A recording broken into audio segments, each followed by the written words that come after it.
still ain't even found. What?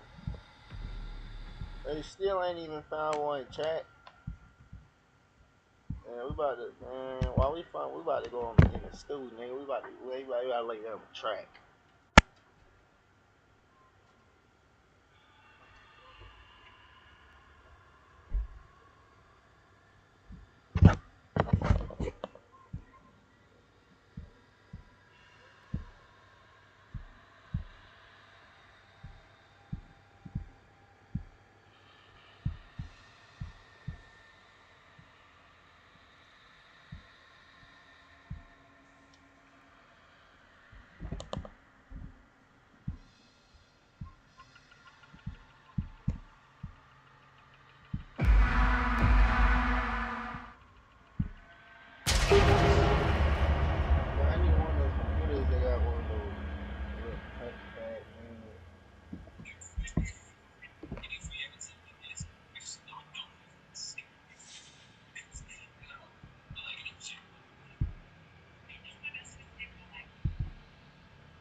Cattle mutilations continue to plague the quiet farming communities of Central Texas, as 2 more were reported just last evening. Cows were discovered with the throat split and cut from belly to hip. Officials believe multiple perpetrators are responsible, as the mutilations appear to have been committed at the same time. The Sheriff's Department advises all ranchers to control their property heavily armed.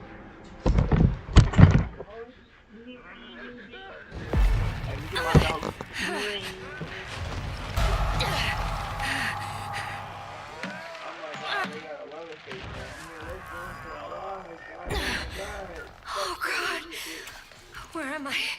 What is this place? There's gotta be something I can use around here. Oh God.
I think I lost them.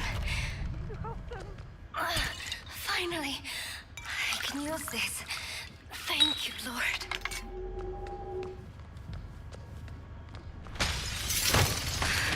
Why won't you leave me alone?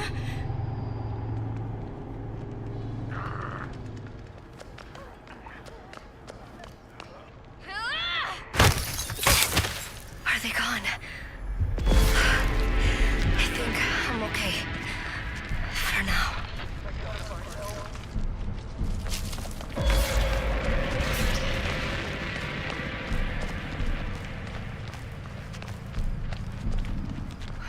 Maria, stay with me. Please.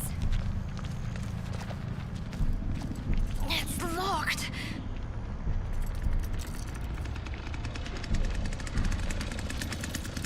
Why are you doing this to me? Please stop.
Another disturbance was reported at the abandoned slaughterhouse outside of Hills Prairie. Deputies responded to a caller reporting loud noises from the dilapidated facility after midnight.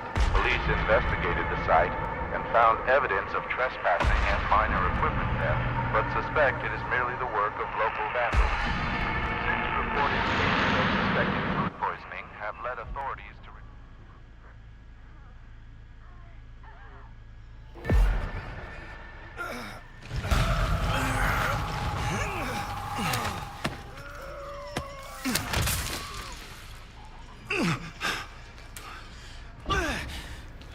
What is going on? I have to. We might be able to go that way. Get out of here. Hey, I can use this.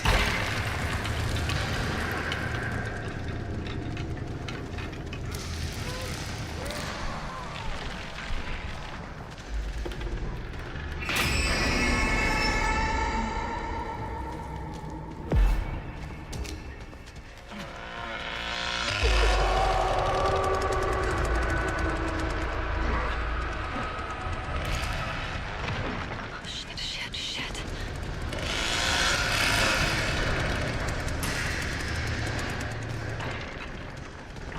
Yes. I need this. Thank God.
Was that a person?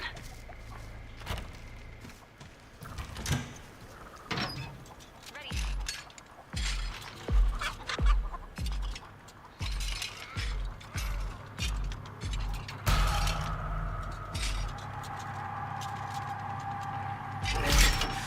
This'll help.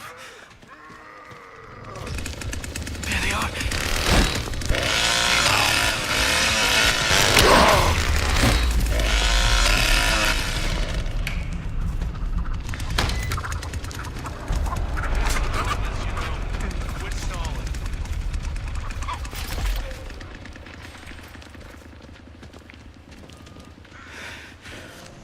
I think they're gone.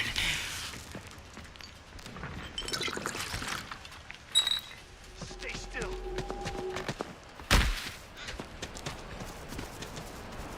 Who are you? How did you get here?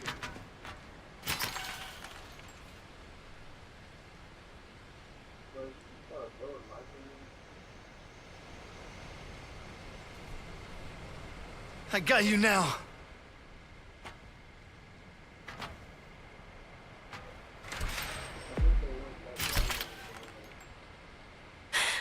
I have to find the others.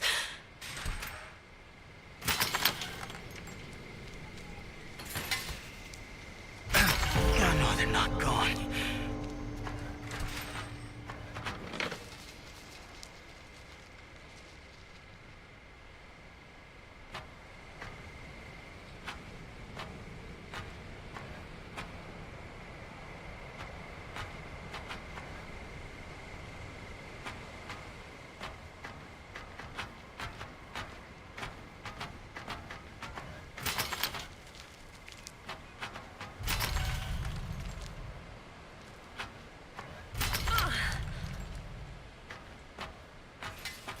I've got to find my friends.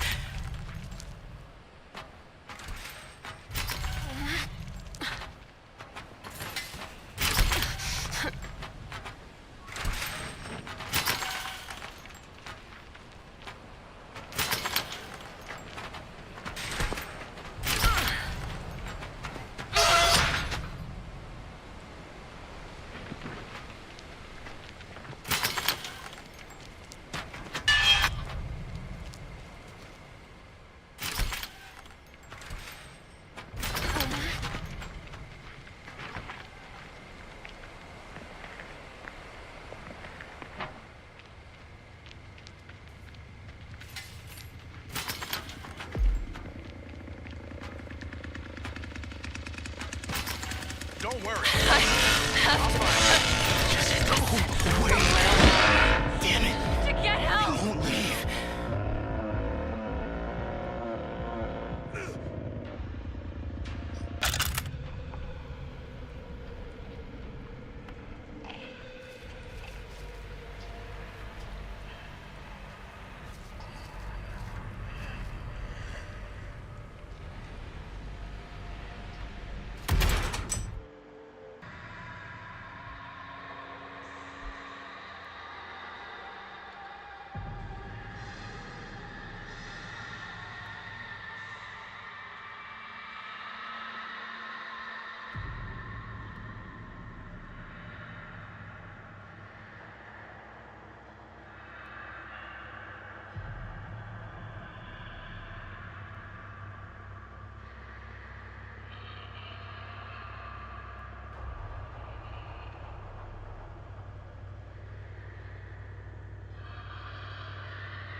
Search continues in Muerto County for a missing University of Texas student.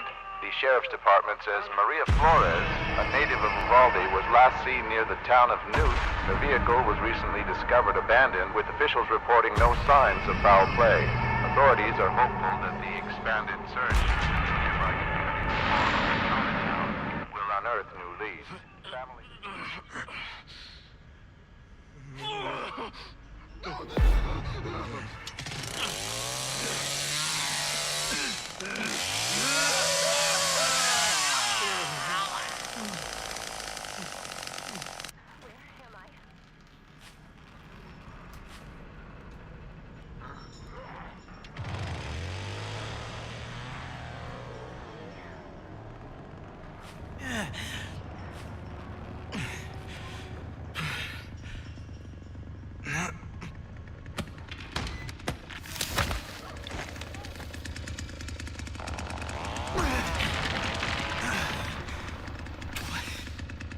What is going on?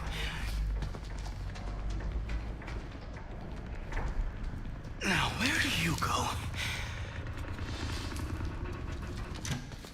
Leland, over here. Oh, Leland, we've got to stay together. What's this? Oh, look at this.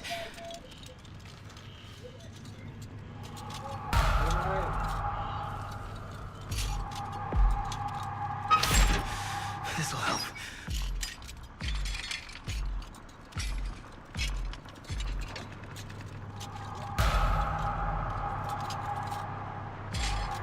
I can open doors with this.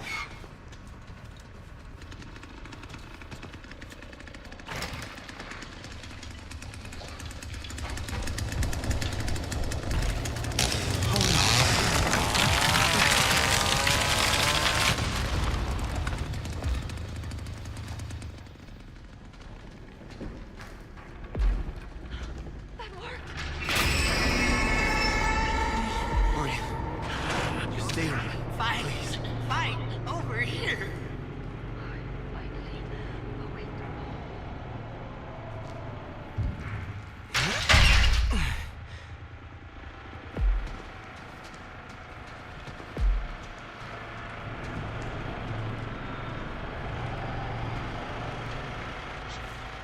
Connie! What happened? How did you get here?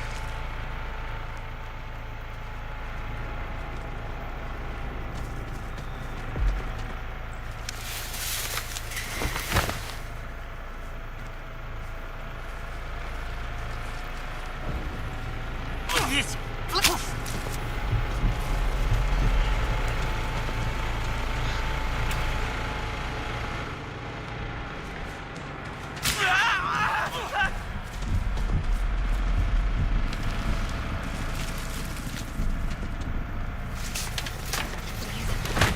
Please don't let that thing come back.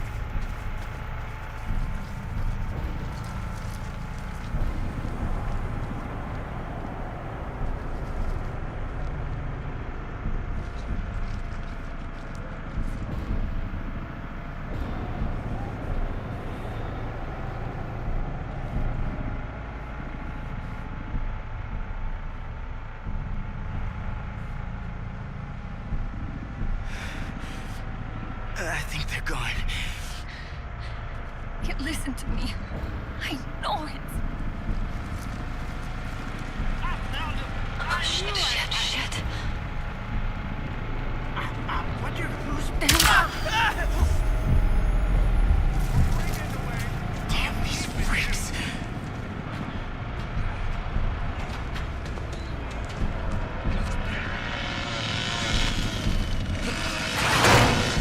Williams. Right here. Over here.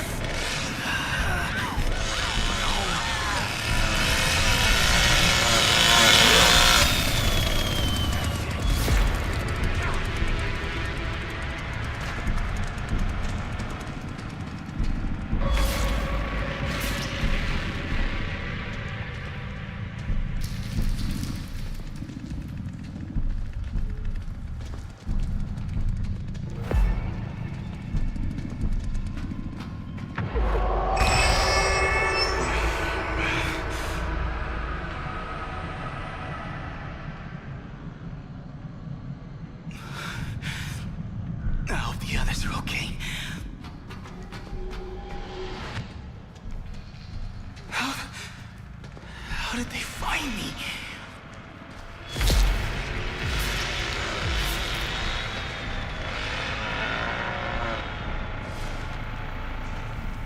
Finally.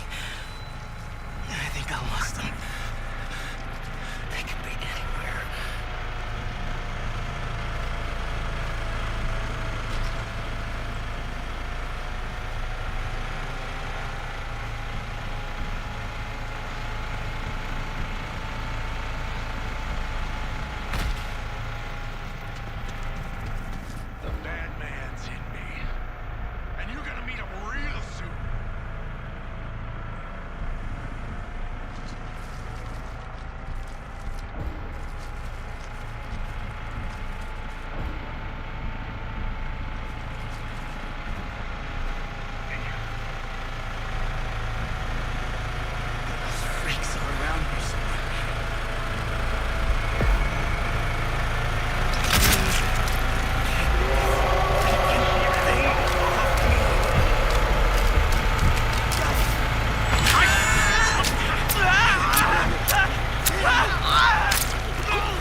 Personal belongings linked to a missing Tulsa, Oklahoma couple were found last week. Police say Tim and Tyra Devine seemingly vanished overnight while on a trip through Texas Hill Country more than 6 months ago. The couple's vehicle was reportedly recovered near Cypress Mill last November, but no further evidence. Now, police say a wallet...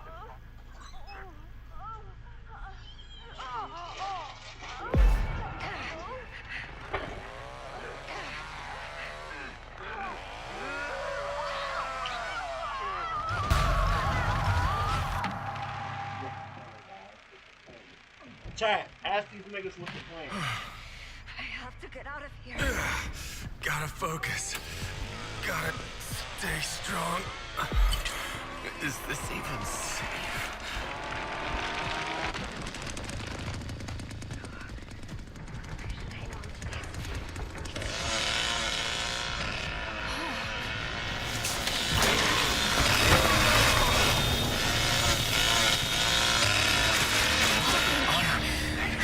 Stay close. We're getting out of here.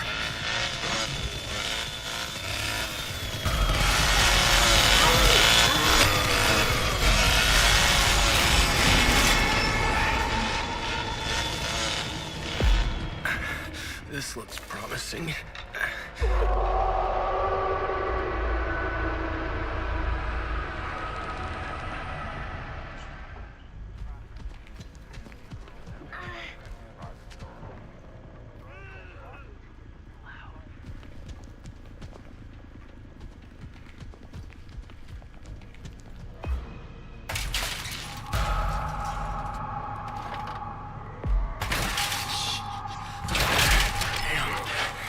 Too loud. This'll be simpler. Sit still. Don't worry.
man believed to be responsible for multiple stranglings in East Texas is finally in custody tonight. Authorities followed a tip that led them to a deserted motel outside Bryan, where they caught the man in the act of subduing 36-year-old Kelsey Keogh. The man, whose name is being withheld, claimed he and Kelsey were participating in an agreed-upon way, and that he had no connections to the murders that have plagued.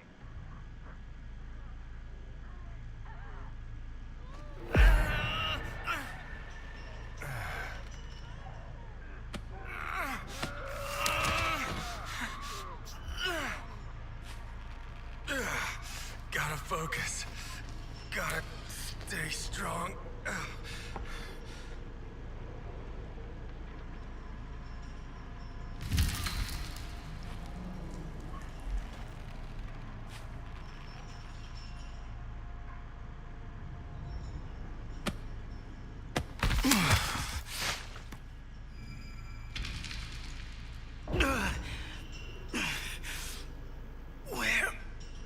Where the hell am I?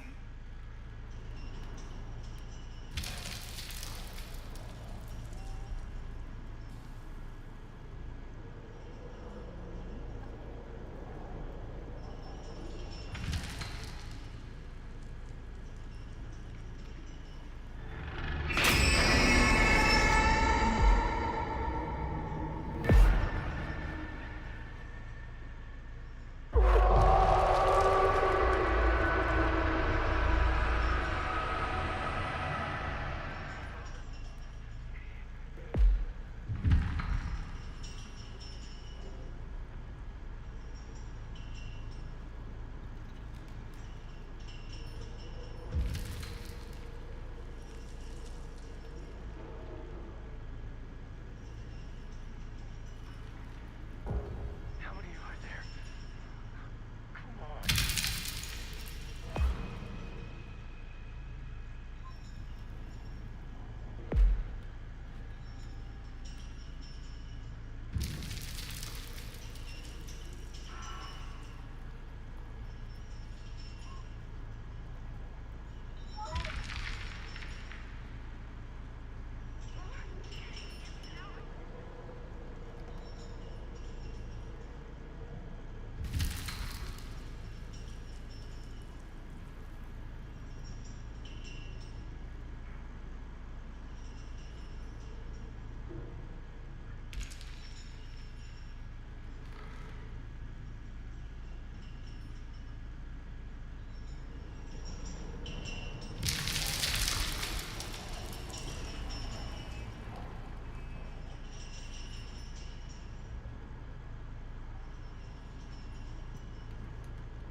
I think this is antiseptic. Should clean the wound. Connie! I'm right here!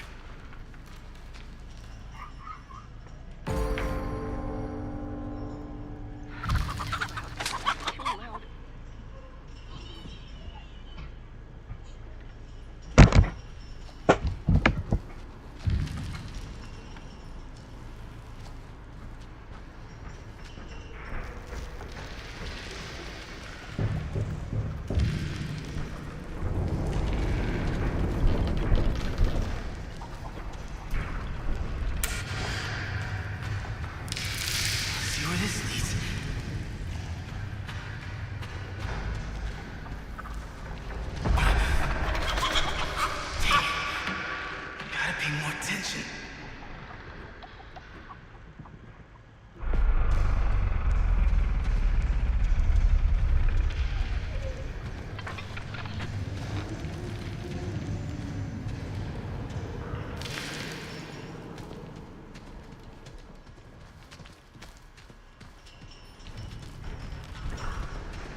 use this?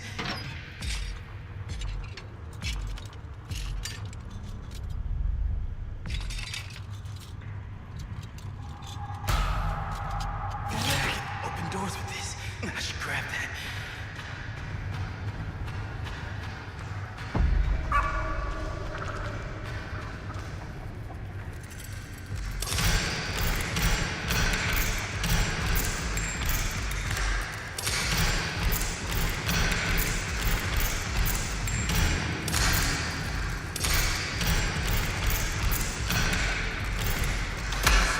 Don't squeak.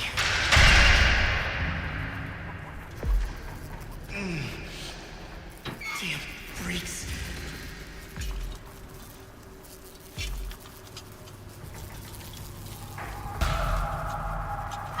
Those doors.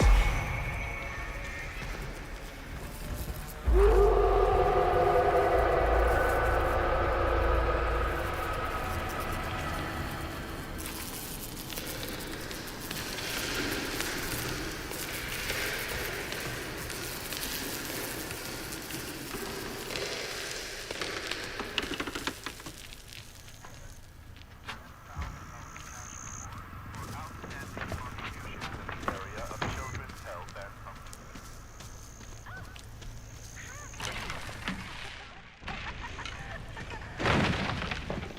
Just keep your head clear. Eyes open. You can do this.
search continues in Muerto County for a missing University of Texas student. The sheriff's department says Maria Flores, a native of Uvalde, was last seen near the town of Newt. Her vehicle was recently discovered abandoned, with officials reporting no signs of foul play. Authorities are hopeful that the expanded search into the nearby communities of Marlow and Chinatown will unearth new leads. Family and friends are urged.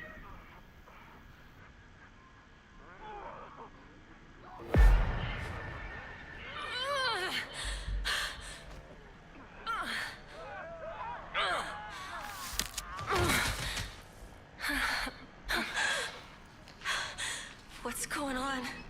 What is this place?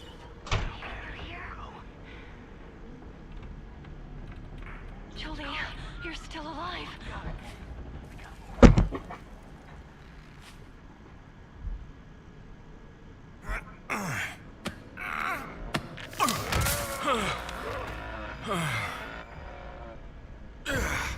Gotta focus. Gotta stay strong.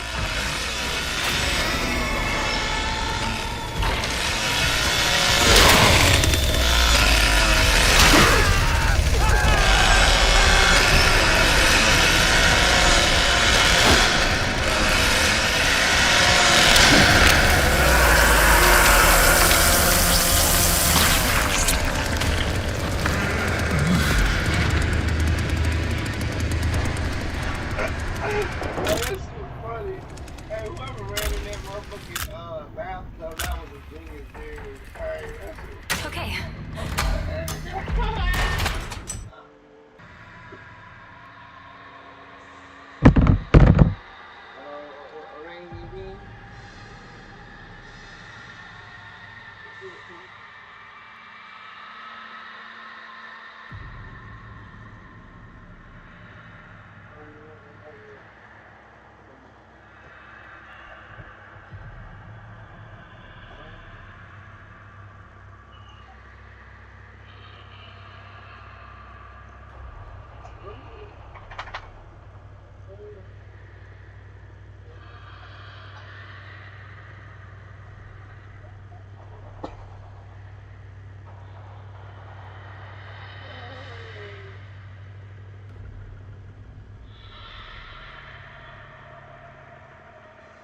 Residents of the Apache Ridge residential development were horrified today when authorities removed dozens of jars from one of the homes in the neighborhood.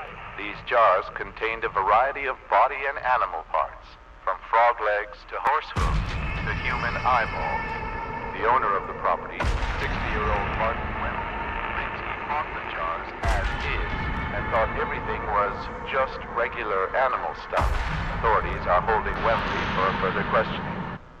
The man believed to be...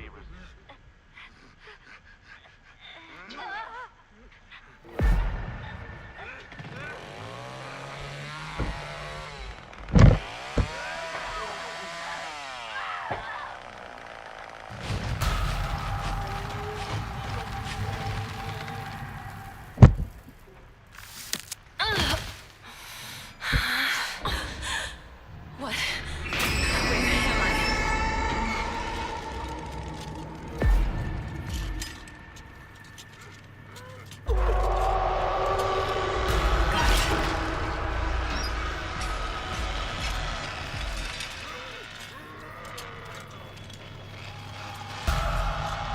I know what this is. It might work on those doors. Anna, I'm here.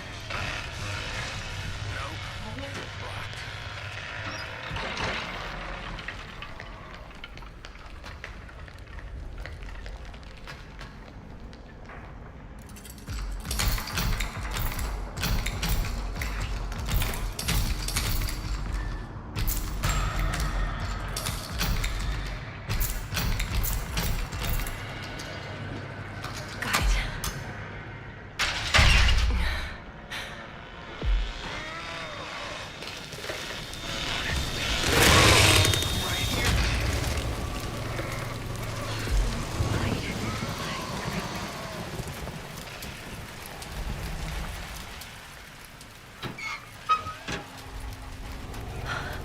Oh, no, no, no.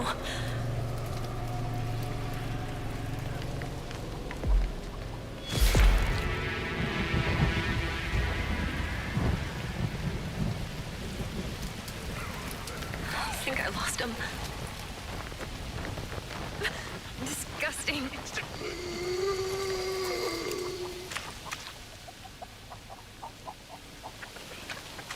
Shit.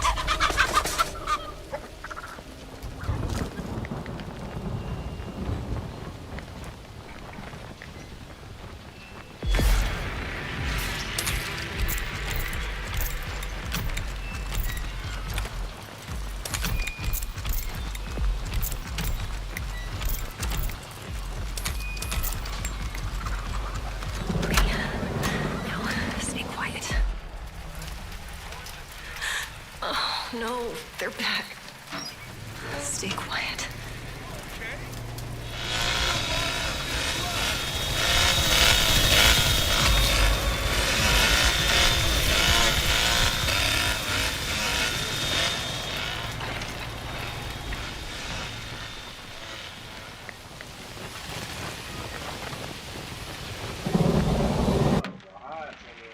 I think they left.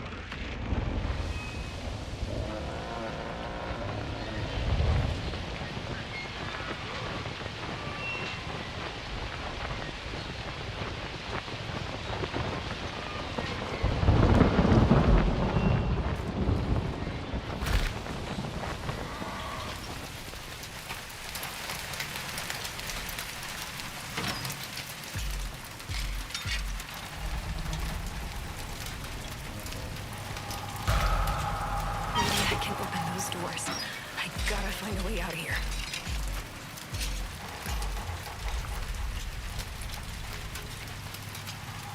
Yes.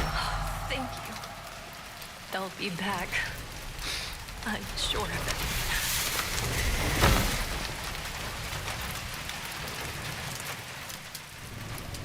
I've got one! Why won't they leave me alone?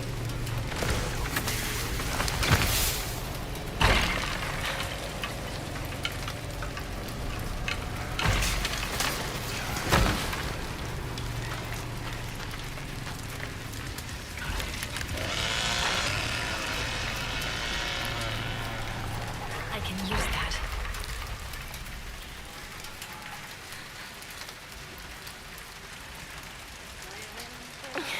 Okay. Okay. You got this. Devil's breath and... Come back here, friend! Now, let's just... I can't get away. Think...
Residents of the Apache Ridge residential development were horrified today when authorities removed dozens of jars from one of the homes in the neighborhood. These jars contained a variety of body and animal parts, from frog legs to horse hooves to human eyeballs. The owner of the property, 60-year-old Martin Wembley, claimed he bought the jars as is and thought everything...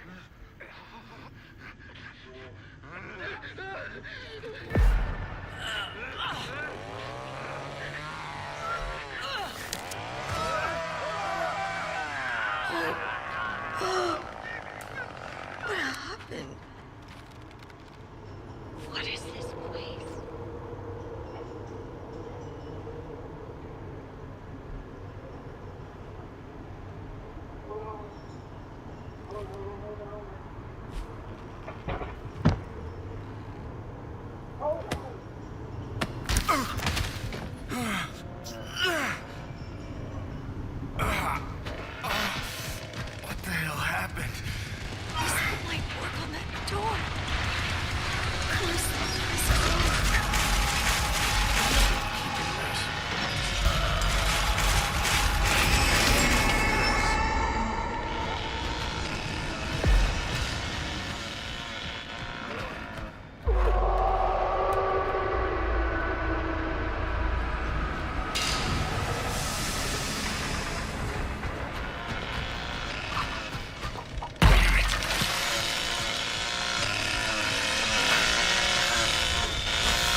pissing you off now. Can't you see that? See what you made me. Did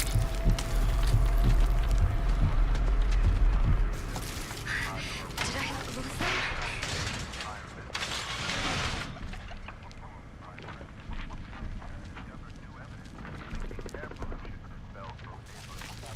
You get away from me! Anna, hey, stay close. We're getting out of here. They're all over. Stay hidden. Okay. Finally, they're gone. Where are the others? Leland, you're alive!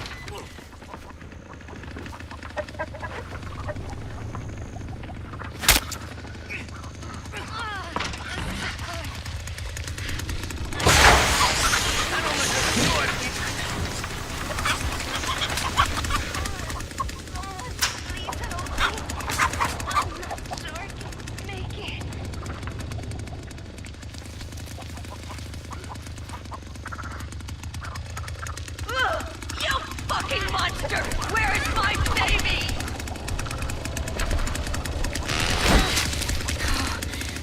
No, I'm really hurt.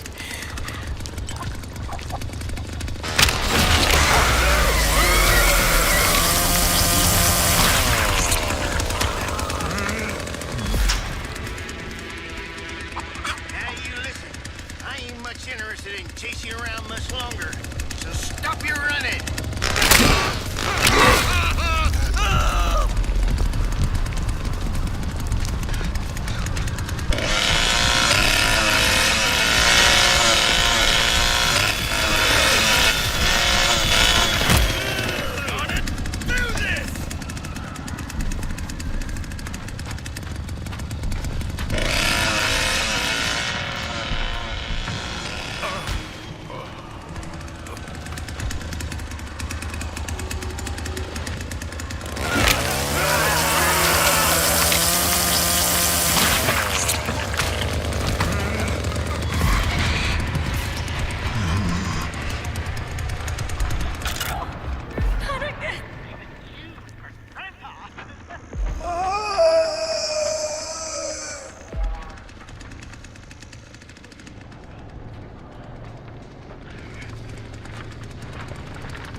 They're gone for now.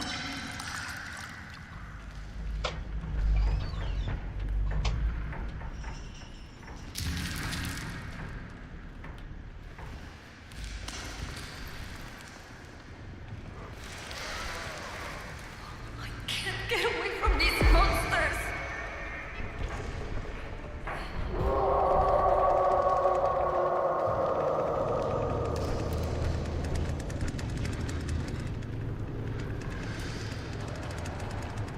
They won't open.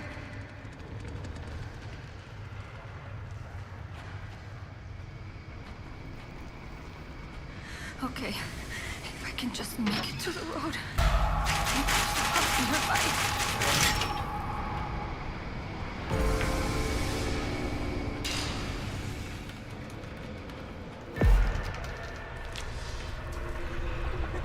Help!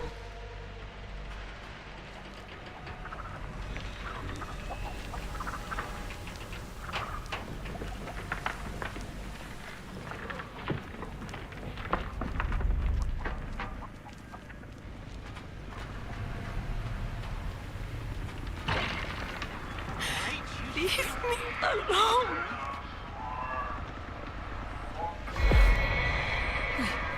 Come back. Please do.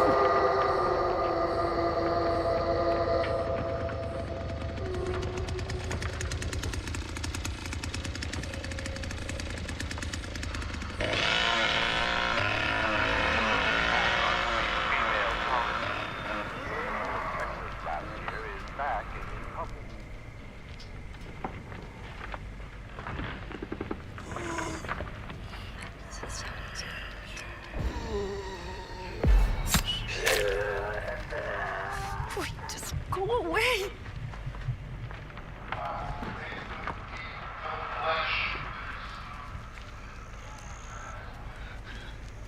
This is all my fault.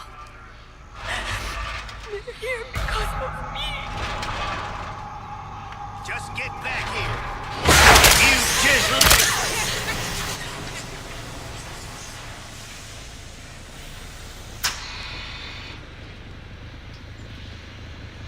I know this place. I can find a way out. Please, God, help me. They're gone for now. Got you now. They're over here. I can't get away from these monsters.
fuck my girl.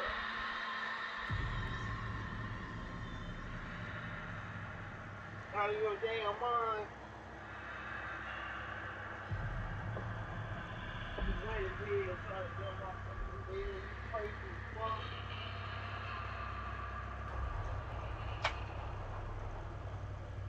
Don't you ever do that. You just sit your ass in that closet and you draw.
The scheduled draining of the Colton Reservoir was put on hold when city workers discovered the remains of more than a dozen animal corpses.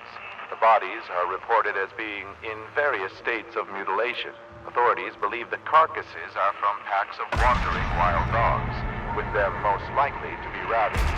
Residents are cautioned to refrain from consuming any water sourced from the reservoir and be on the lookout for potentially dangerous animals that are not restrained. What should have been a night of memories and celebration.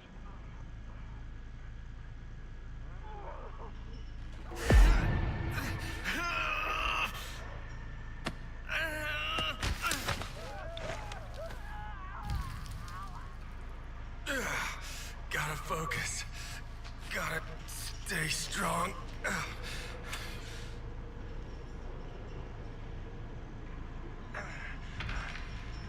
Williams. Oh, thank God I found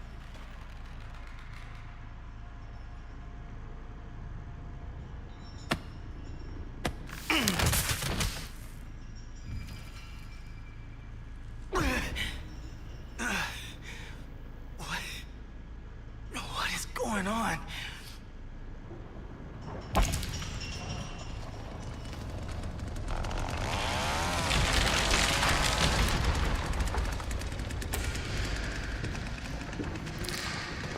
Is this a way out? Dang it. Gotta pay more attention.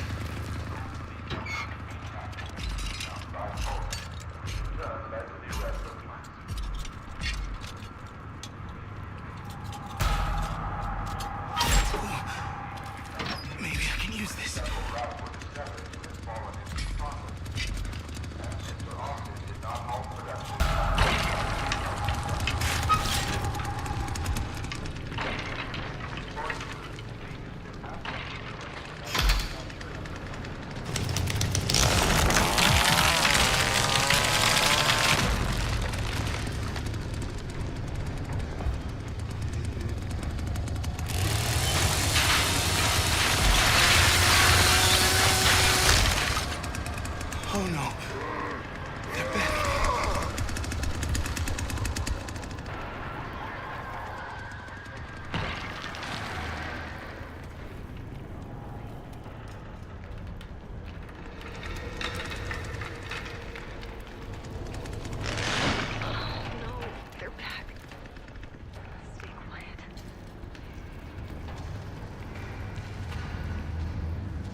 You're still alive. I'm good. I'm good. Just stay calm.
Another disturbance was reported at the abandoned slaughterhouse outside of Hills Prairie.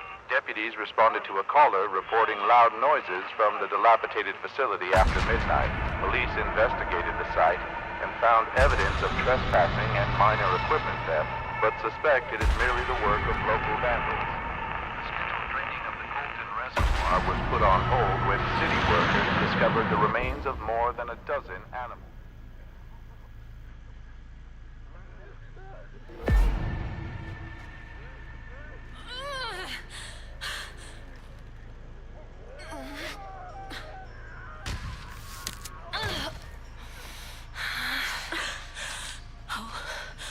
Oh my God. What are they doing to me?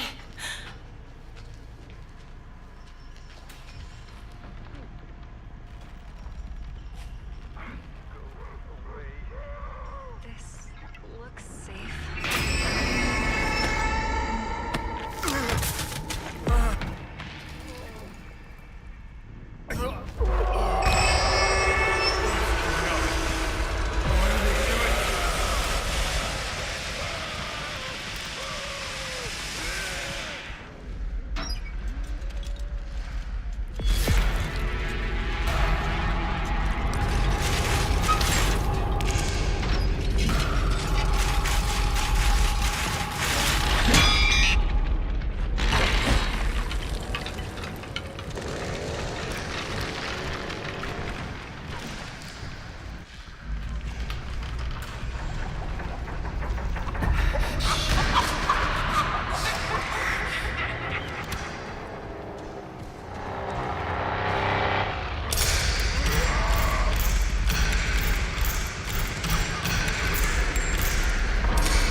of an unidentified male have been discovered near Devil's River off Highway 163 in southwest Texas.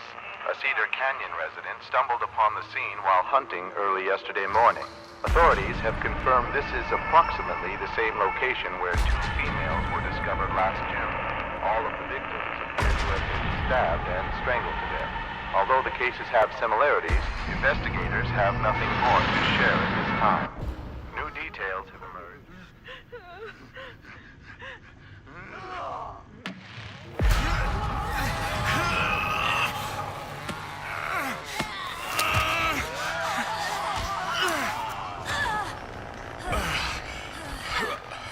We gotta get out of here. What is happening?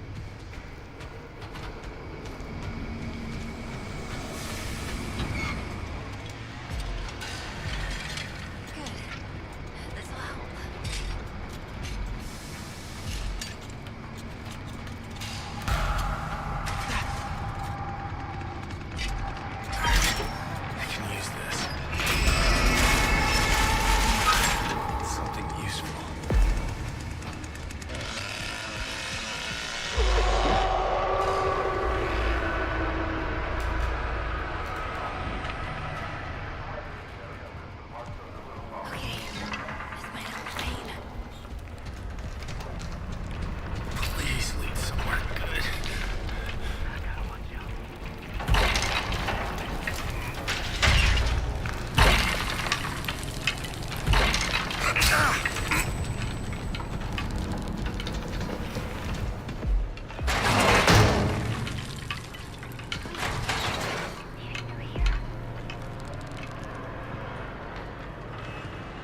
Another disturbance was reported at the abandoned slaughterhouse outside of Hills Prairie. Deputies responded to a caller reporting loud noises from the dilapidated facility after midnight.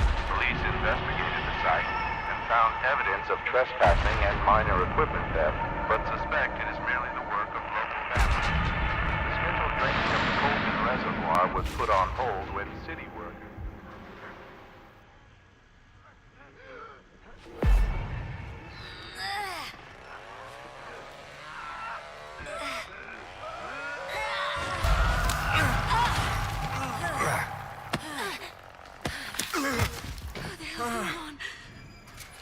Oh God.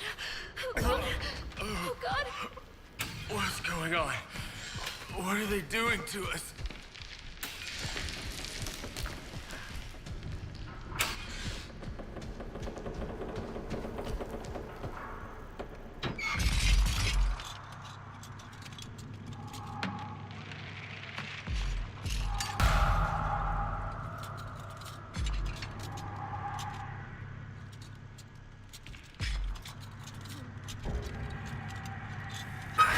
Something useful.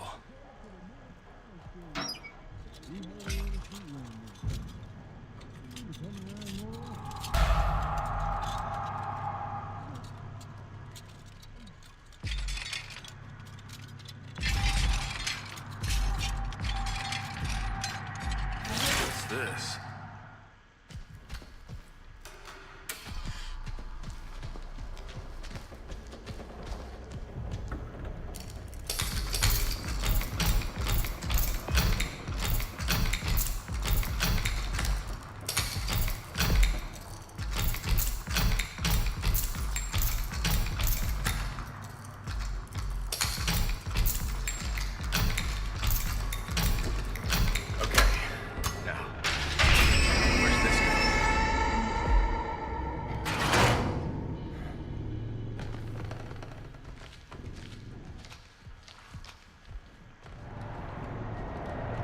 Come on back! Don't be... There they are.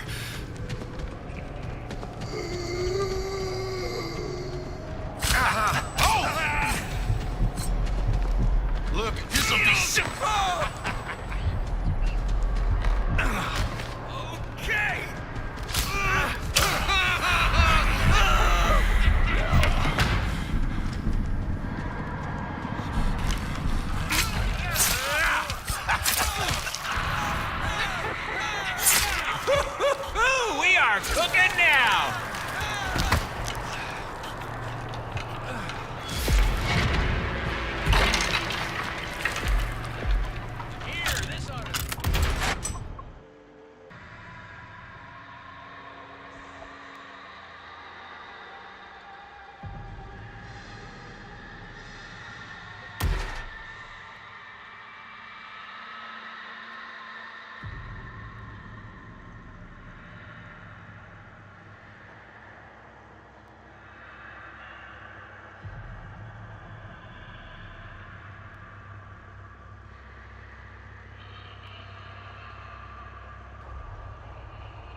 out there waiting on these hoes.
Attack on 3 female college students in Pflugerville, Texas last year is back in the public spotlight.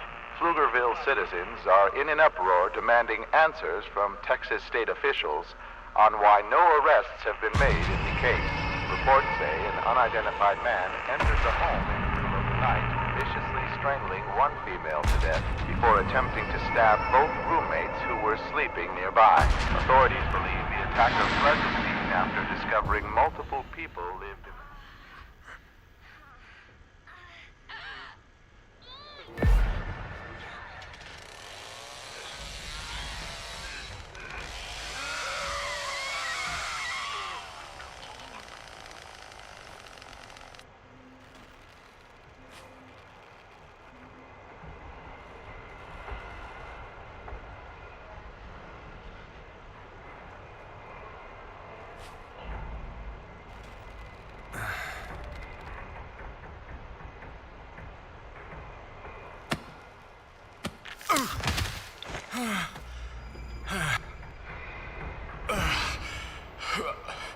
Gotta get out of here.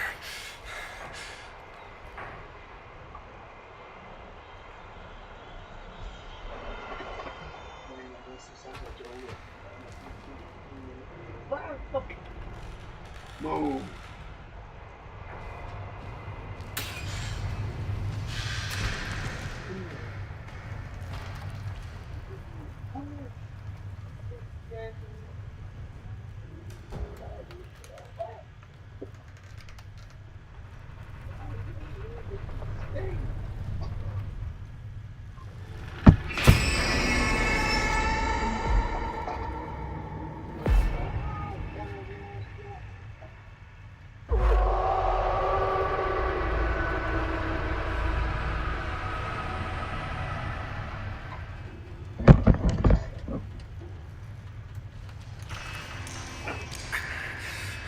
Wait, can I use that?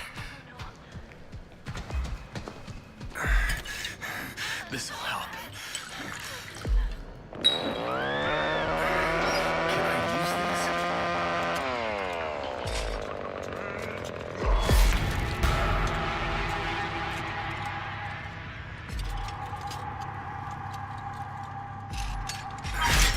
I can use this.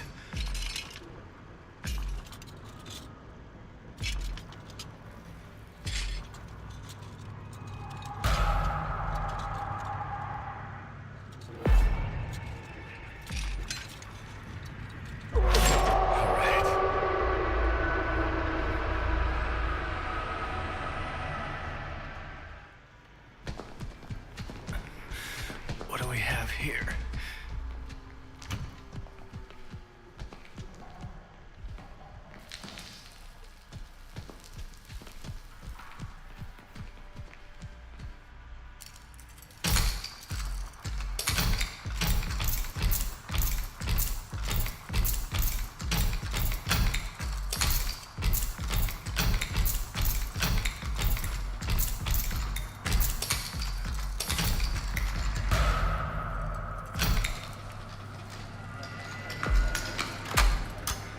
There we go.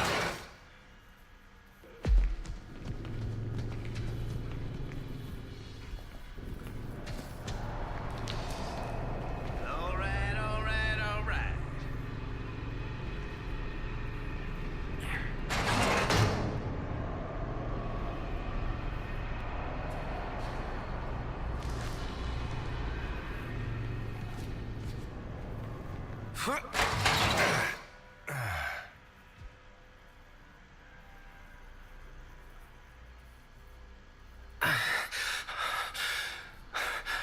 Where is everybody?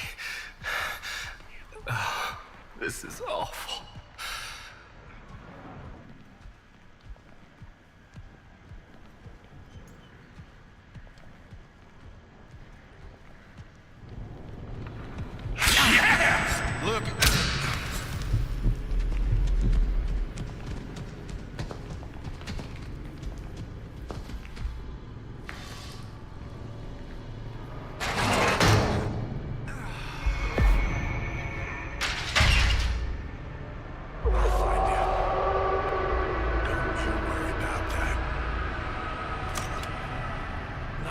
quite yet.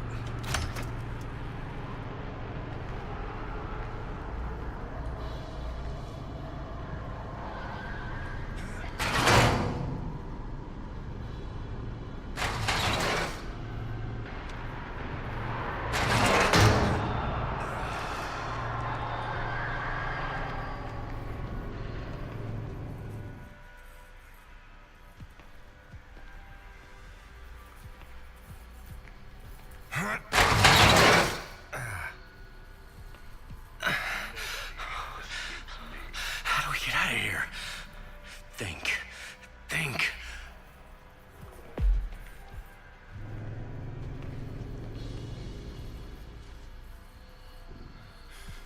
Watch out! Now, I see one. Where did you go?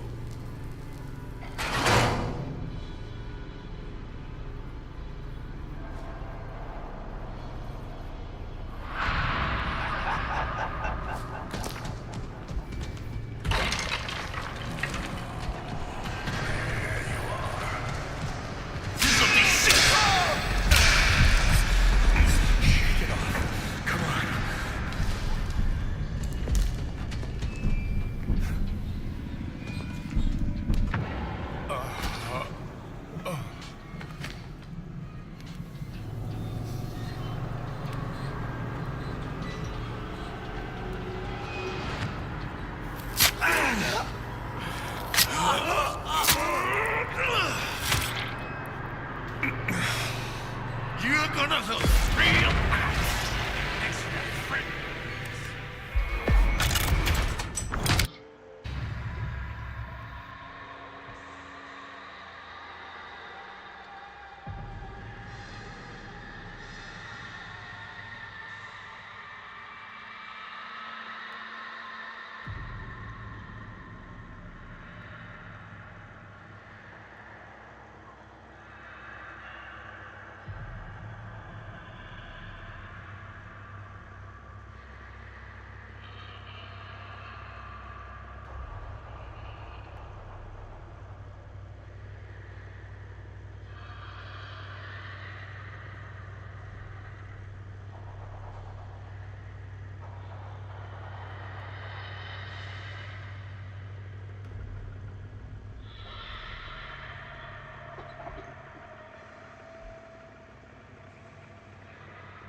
search continues in Muerto County for a missing University of Texas student.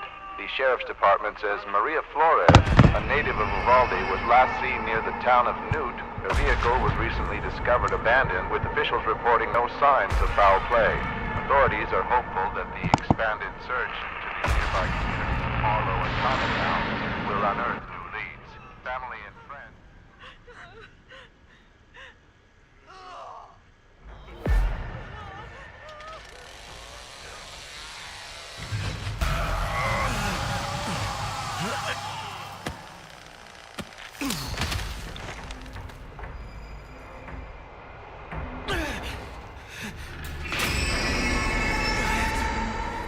Find the others.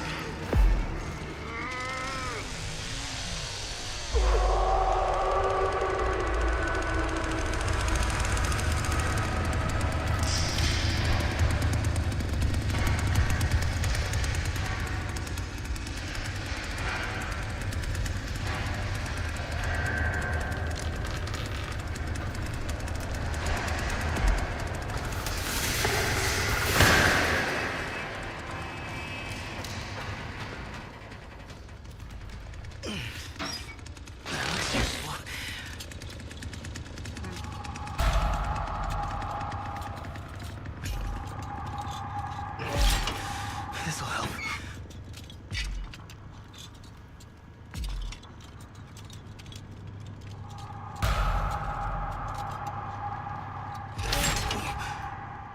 Maybe I can use this.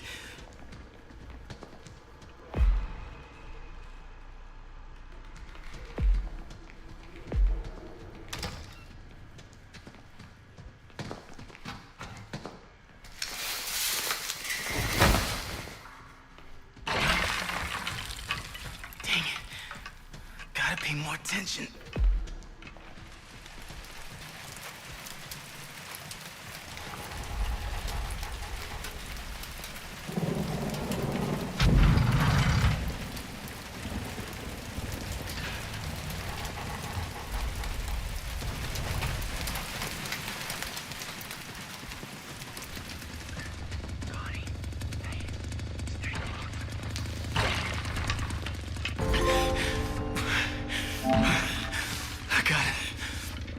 I gotta find help. I'm here.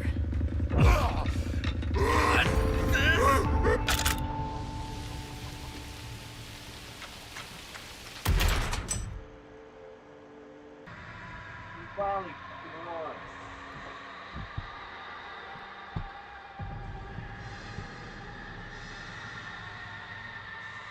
Hello everyone, it's me again, Steve Doja here, back with another Dragon Ball Xenoverse 2 video. It's been ages since I've said that, but I actually want to talk about one really catastrophic major issue that we haven't really taken into account when it comes to the Daima DLC pack. Since the Sparking Zero DLC was kind of underwhelming for Dragon Ball Daima characters, everyone has now turned to the Xenoverse 2 DLC going, hey, Xenoverse 2 will do us better, because Xenoverse 2, even if some of its messier DLCs, a good example is literally this guy, like, who the hell asked for this? Getting characters like Base Broly that actually have a transformation in the game was really cool at the time. You know, Xenoverse 2 can actually impress with the DLC. A good example is anything with Ultra Instinct Goku, transforming Gogeta, Full Power Jiren was really nice. They just have a lot of characters that they've cooked with over the time. You know, UI Goku, Blue Gogeta, Baby, Gamma, Android 21. You can't play Android 21 in any other game. Fighters and Xenoverse, that's it. We're not talking about Legends, that's a mobile game. Fighters and Xenoverse, only games where she's actually playable. Actually, since we're on the topic of issues in Dragon Ball Xenoverse 2, you guys let me know if you have any issues with the Daima pack that's upcoming now, or if there's any issues you have with the future DLC in general. Just let me know in the comment section down below.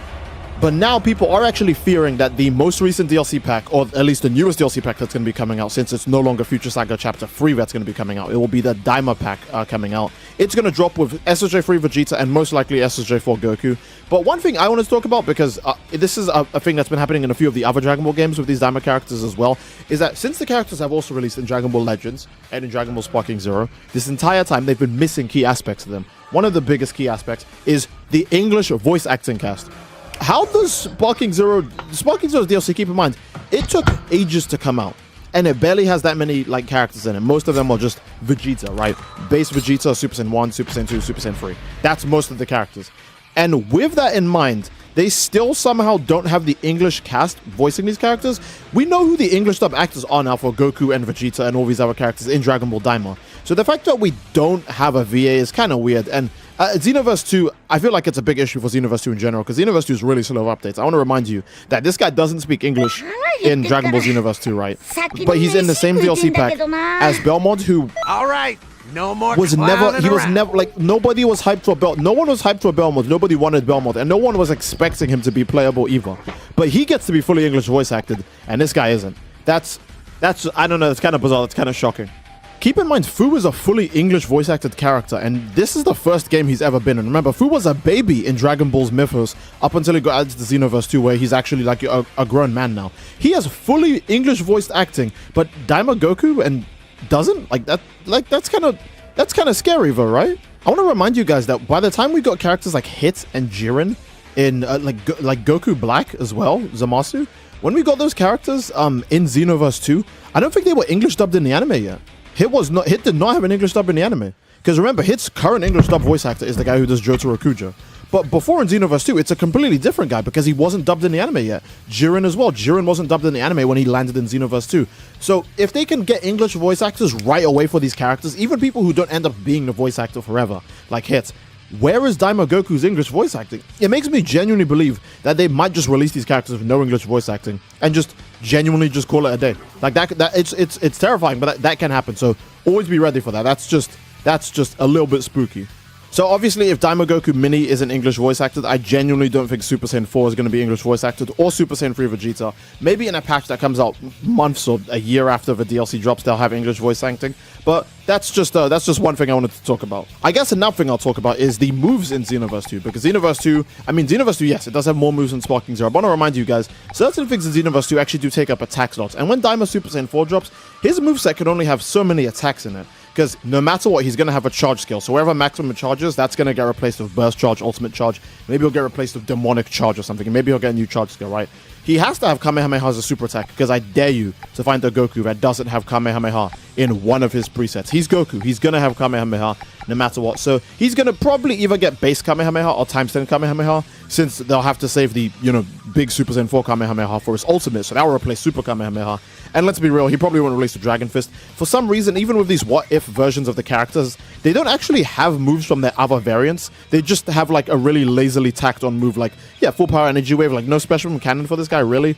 This guy gets reverse Mabuki Senko, no Super Kamehameha. For characters that should just have moves from their older forms, or from other instances of them, they just don't. They just get like a lazily slapped on, like, rushed move. Like this guy, I just get Super Galactic Gun. Like, that's it. So I'm worried that when this guy drops, like the Daima SJ4 version of him, when he drops, he won't have Dragon Fist. He'll just have, like, I don't know, Super Kamehameha alongside his new Kamehameha. That would suck, but it's something I expect Bandai Namco to do.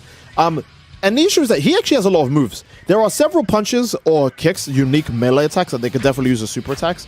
A good example is the punch that he starts the fight against Goma with, right? That is a very easy super attack to do. It'll probably be like Super Saiyan 4 God Fist instead, or something dramatic like that. But then also the counter Kamehameha, that might not make it in the game at all, because this guy, when he goes Super Saiyan 4, he's the one who has the counter Kamehameha. So they'll either put it on maybe as this guy's super attack, or they just won't include it at all, which would suck, because I think the counter Kamehameha is very cool.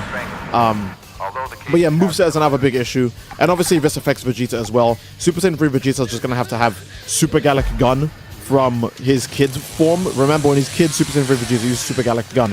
But most likely, they'll just be really lazy and just take the regular, like, Saiyan Saga Super Galactic Gun rather than make, like, a new unique one. And he'll obviously get like a new Final Flash as well, which will hopefully have a new animation, even if it's the exact same attack. But hopefully he gets a unique Final Flash. He will get a bunch of Strike Supers though, because Super Saiyan 3 Vegeta fights very, very hands-on. So we will actually probably see our first Striker Vegeta ever in Xenoverse 2 with Super Saiyan 3 Vegeta. And that gives a bunch of new strike moves to the game in general. So even if you're just playing the game with your custom characters in general, you'll just get a bunch of new strike supers, even if you don't actually like the characters. That's another strength of Xenoverse. So you could just put the supers you like on your character, and bravo, the DLC is no longer a waste because you could just have fun on your main character. I think maybe one of the other bigger things to talk about with this is definitely the characters. Now, we already know that when Xenoverse 2 does DLC, they do like very few characters at a time when they do DLC. And the Daima Pack, they've already actually shown the image of the Daima Pack. It's just Vegeta and one other character. And the one other character is very obviously Super Saiyan 4 Goku. Very slight off chance that they could add an extra character. Keep in mind with the newer DLCs, they've done this. Especially with Broly. We didn't know Base Broly would be in the game. Base Broly wasn't no trailers, no nothing. It was literally a leak that dropped one day randomly when the update came out that said, oh my god, Base Broly is in this game and he can transform. That was beyond shocking. Because normally we get pre-order character, and this guy had the pre-order costume as well. Those were the two like DLCs before the game even came out. This is when the game released. These two are one DLC. These two are one DLC. Bojack and Goku Black and Zamasu is one DLC. That's the one time they did 3 characters super early on. Then we had Fusamasu and Vegito as the next DLC. Normally it's just 2 characters. Then we got the Tournament of Power, which is actually really hype because we got 17, Jiren, Goku, and Fu. Fu wasn't even a guy anybody was expecting, but hey, 4 DLC characters in one go. Then we get Kefla and Baby, that's 2. Gogeta and Broly 2, Ribrianne and 2 Vegetas. Look, I'm gonna basically say that's 2 because no one plays Ribrianne. Sometimes we do get a surprise, like the first DLC pack for the Future Saga had 1, 2, 3, which nobody knew he was in the game until the literal moment the update dropped. And then 4 and 5, who are admittedly reskins of 2 other existing characters, but it's nice that Goku Black finally gets the Scythe. And Vegeta just gets a bunch of really nice moves in general. I think these characters are worth it, even if they're reskins. I don't think this guy is worth it. Even though I like Jiren more than the other 2, this guy wasn't worth it. He literally gets 1 ultimate attack and that's it. These guys got several new super attacks and ultimates. So, they're valid. Jiren is not.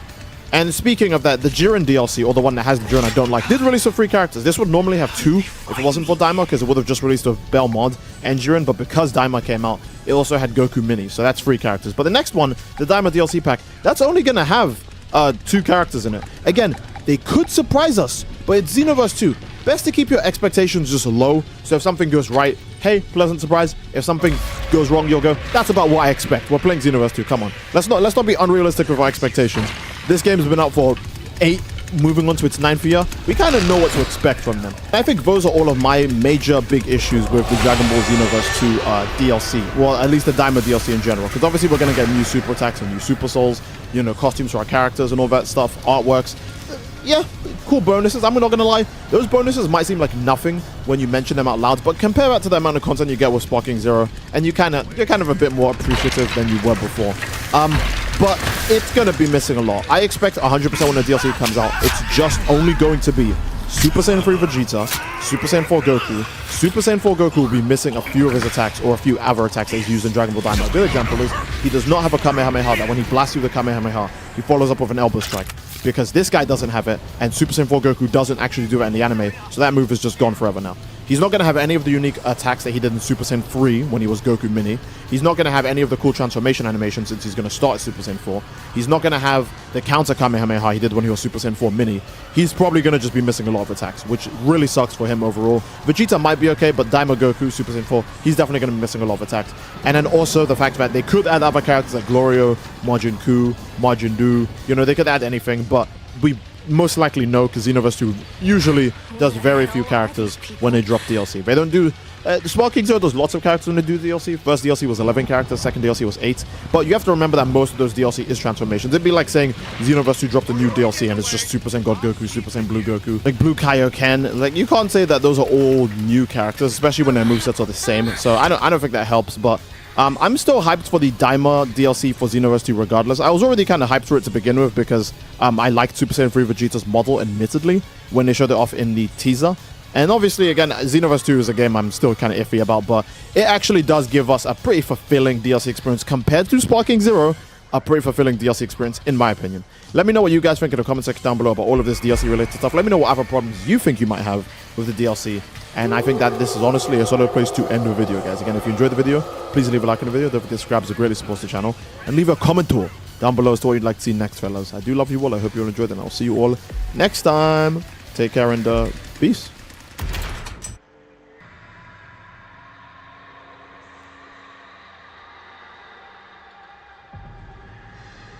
If you had to complete a series of 3 deadly trials to get revenge for someone you love, what would you do? There's new contestants on the chopping block, but this time, there's more to winning than just survival. I'm going to break down the mistakes made, what you should do, and how to beat the death maze of revenge in Saw 3.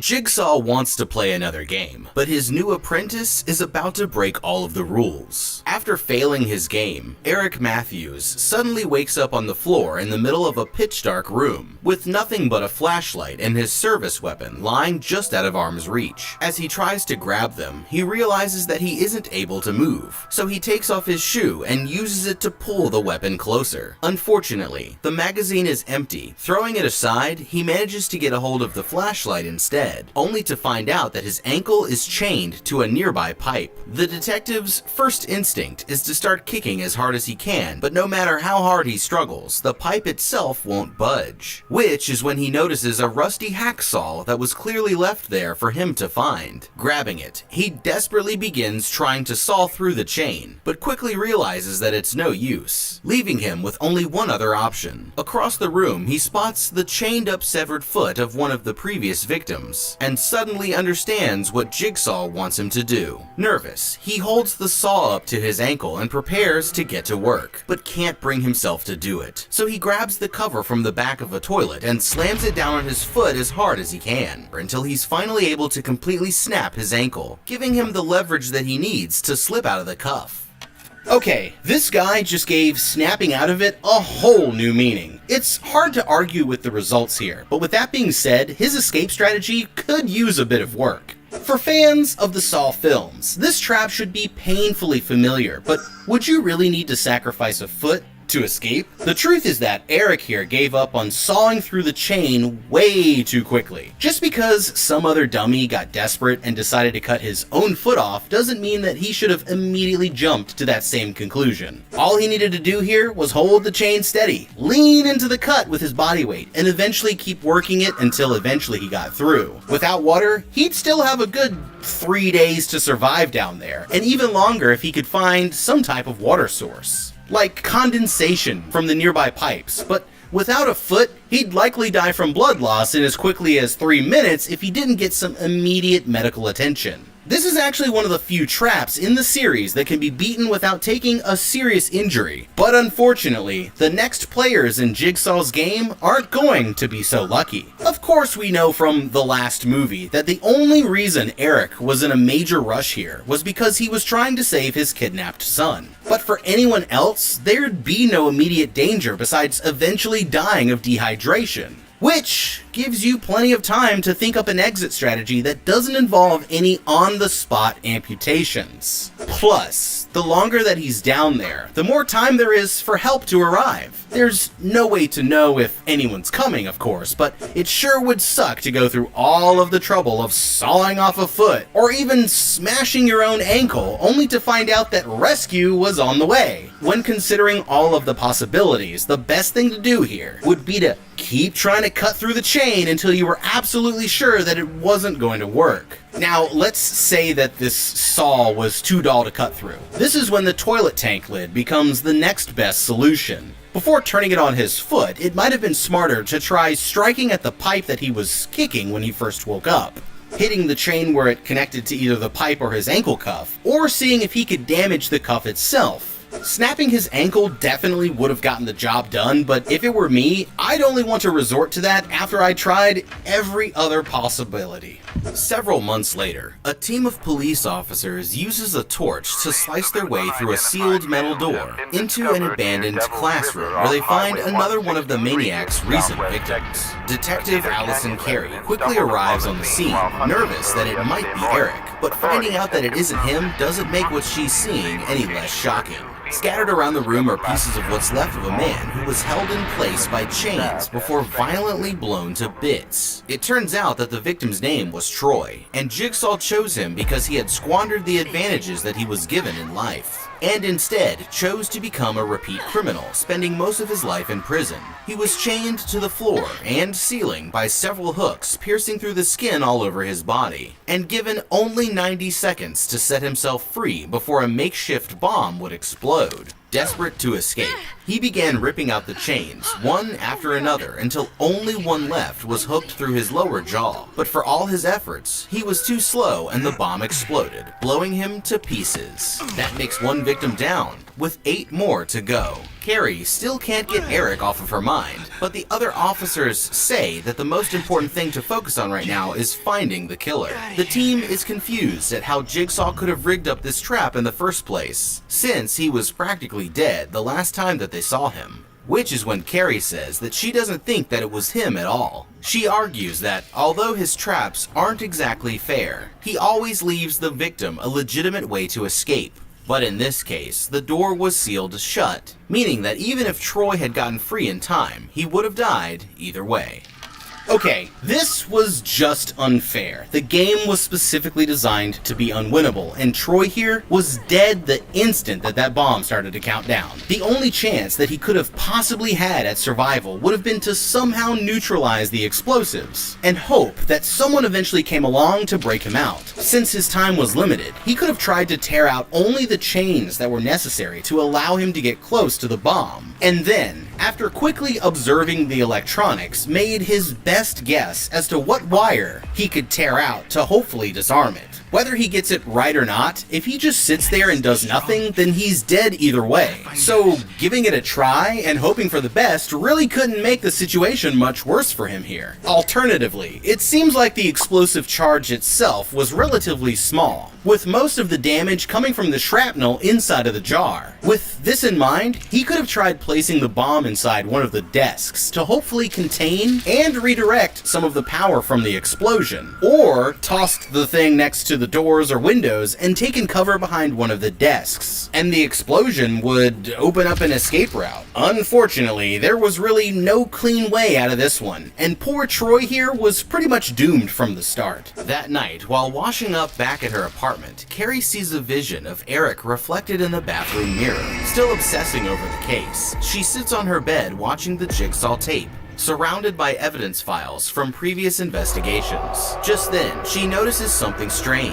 At the end of the tape, it cuts into a live feed, and somehow it seems to be coming from the closet in her own bedroom. Acting quickly, she grabs her handgun from her nightstand and fires 4 shots straight through the closet door before going to check it out. Suddenly, someone wearing a pig mask appears in the room standing right behind her and instantly knocks her out. When she finally wakes up, she realizes that she's been taken into an abandoned building and is now in the middle of one of Jigsaw's traps herself. From a screen on the other side of the room, the puppet explains that she's attached to a device that's hooked into her ribcage. The key to unlock this device is sitting at the bottom of a jar of acid that's dangling right in front of her, and she'll have only 1 minute to retrieve it before she's torn apart. Horrified, she slams her hand into the jar, screaming with pain as the acid dissolves her skin, but finally manages to grab the key. With her hands shaking, Carrie desperately opens the padlock, only to realize that it was all a trick.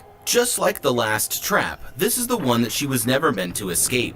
The real killer steps into the room, revealing themselves to Carrie just before the end, when suddenly the trap activates, tearing open Carrie's chest and brutally killing her. That makes 2 victims down, with 7 more to go. Meanwhile, this ER Dr. Lynn manages to save the life of a child who was gravely injured in a car accident, although her co-workers notice that lately she hasn't been herself. In truth, she's been struggling with problems in her family life, as well as a dependency on prescription medication.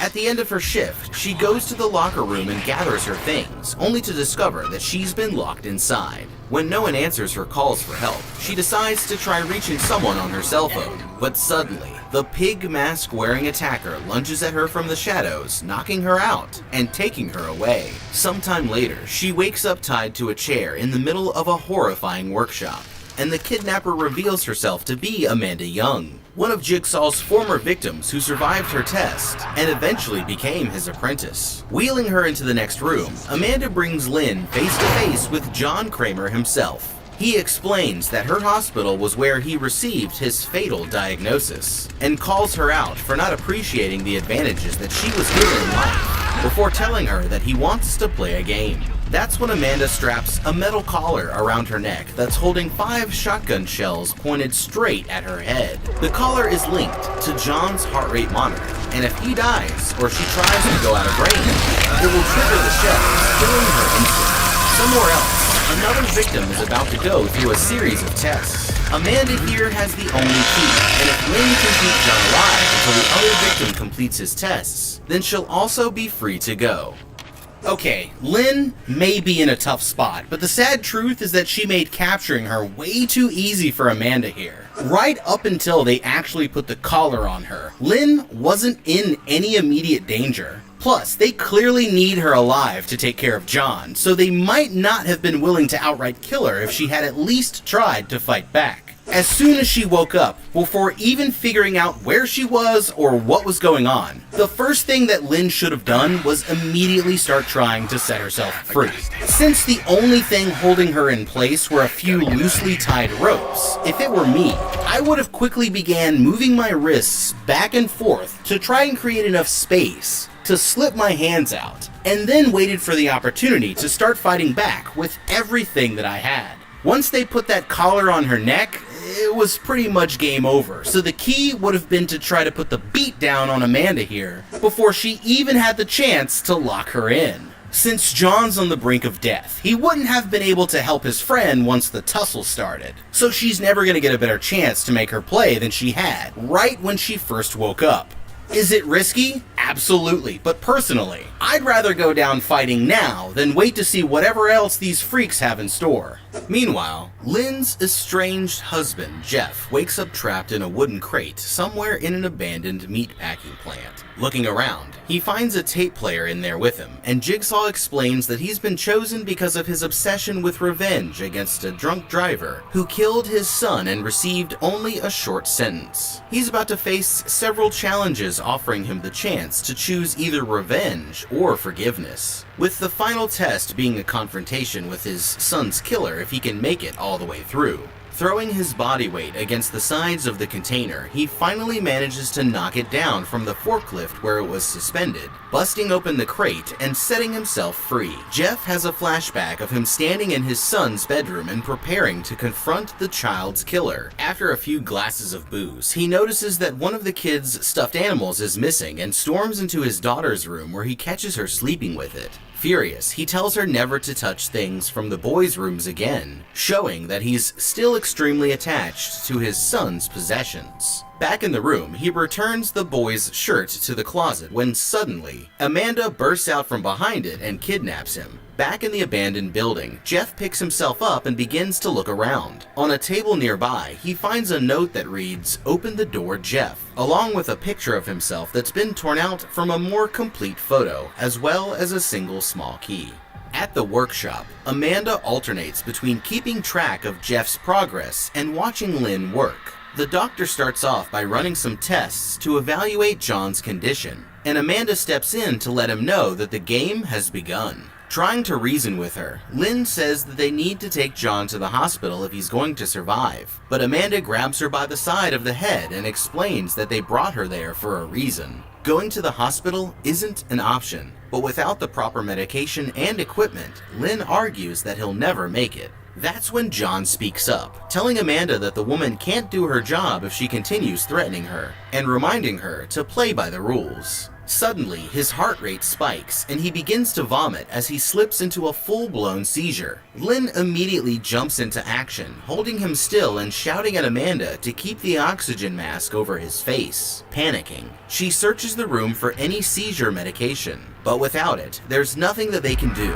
Luckily, the seizure subsides and John's condition stabilizes. Although Amanda is clearly shaken up by the whole event, Lynn asks Amanda if she's ready to take him to the hospital yet, explaining that John needs an operation to relieve the pressure from his brain. She agrees to the procedure, but insists that they have to do it in the workshop, saying that she'll find Lynn wherever she needs to get it done. Okay, the situation might look bad for Lynn here, but what Amanda doesn't realize is this actually gives her a perfect opportunity to escape. With John on his deathbed, the only real threats in the room are Amanda herself and the trap collar that's locked around her neck. Since Amanda is holding the key, if Lynn can find a way to disable her and take it without setting off any alarms, then she'll pretty much be home free. As a part of the materials that she's about to order, Lynn should request several doses of highly potent sedatives. To Amanda, this shouldn't come off as suspicious, because for all she knows, they're an important part of the procedure. In reality, she'll be bringing Lynn everything that she needs to make her escape. With the sedatives all secured, all that Lynn would need to do is lure Amanda out of John's sight before finding an opportunity to hit her with a heavy dose to silently knock her unconscious, grab the key, and get the hell out of there before anyone knew what she was up to. Even if she's locked inside, with the collar off, there's nothing stopping her from grabbing one of the dozens of weapons that's lying around the place, taking out her 2 captors, and then having all of the time that she needs to come up with a way to get out. Searching through the building, Jeff eventually makes his way to a large freezer door marked with the words, "Face your fears." Inside, he finds a woman hanging from a chain, and the door immediately slams shut behind him. The woman wakes up and starts begging him to spare her life, barely able to get a word out due to the freezing cold. Jeff notices a padlock attached to the chains, but the key that he found isn't the right fit. He spots another lock on a door nearby, only to find out that his key doesn't match with that one either, and that's when he notices a tape player placed in the corner of the room. He listens as Jigsaw explains that this is going to be his first test. The woman in front of him was the only witness at the scene of his son's death, but she was too self-absorbed to help out or testify against the killer. There's a key placed behind a stack of freezing cold pipes which will unlock the door, and can also be used to free the woman if he chooses to forgive her. Suddenly, several hoses turn on, covering the woman with freezing cold water as she starts to scream in pain, before shutting it off again and giving them a chance to talk. Jeff only listens as the woman begs him to let her go. She explains that she didn't personally do anything to his son, but he argues that that's exactly why she deserves her fate. On the brink of death, the woman tearfully apologizes, saying that she's only human and made a mistake, which finally convinces Jeff to set her free. As the water turns back on, he wraps his arm in his shirt sleeve to protect himself from the cold pipes, but the key is hanging just out of reach. By now, the woman is completely frozen solid, but there's a chance that she might still be alive. Jeff leans as close as he can to the pipes, burning the side of his face on the cold metal. Finally, he grabs the key, although he loses some skin from his cheek. Rushing back over to the woman, he reaches up for the padlock, only to realize that it's completely frozen over, leaving him with no way to save her. That makes 3 victims down, with 6 more to go. Okay, if Jeff here was really going to save this woman, then he sure wasted a lot of time giving her the old cold shoulder. Going forward, he should make a general decision about whether he's going to save the victim or let them die, if for no other reason than to streamline the process. Now, there are some pros to letting Jigsaw's traps take their course here, one of which being that Jeff would get his long-awaited revenge, but also because it keeps things simple and removes the chance of the other person deciding to turn against him at some point later on. Personally though, I'd choose to save everyone that I could, since having a team of grateful allies could help out in the future tests, and, more importantly, I'd have someone to use as a meat shield if things ended up taking a turn for the worse. To save the woman's life, the first thing that Jeff should have done was to grab onto the water hoses and use his body weight to try and rip them down one at a time.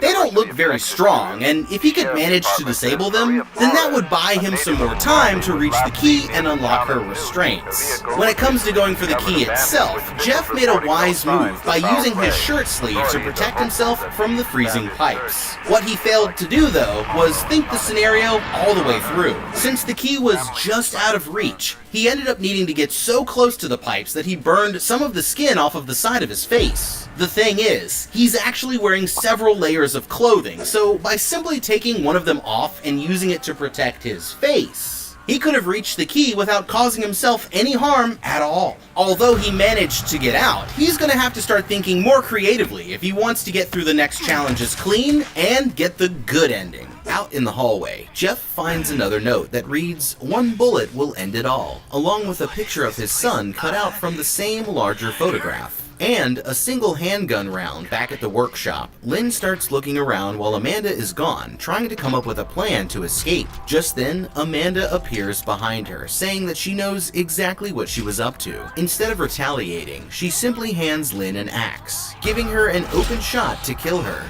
but explaining every reason why doing so would be a horrible idea. Lynn can only stand there while Amanda takes back the axe and tells her that she has what they'll need for John's operation. Going to his bedside, Amanda tearfully updates John on Jeff's progress, saying that he's made it past the first test. He's clearly not doing well and tells her that there's some things that he needs her to do, explaining that she'll find an envelope with her instructions in the middle drawer of his desk. With the procedure about to begin, Amanda admits that she's terrified of losing him, but he reassures her that everything is going according to plan. Meanwhile, Jeff rounds the corner into a hallway where he finds a recreation of the scene of his son's death. The puppet laughs at him when he picks it up, making him extremely angry, and he sees another door ahead marked with the words, "Time to let go."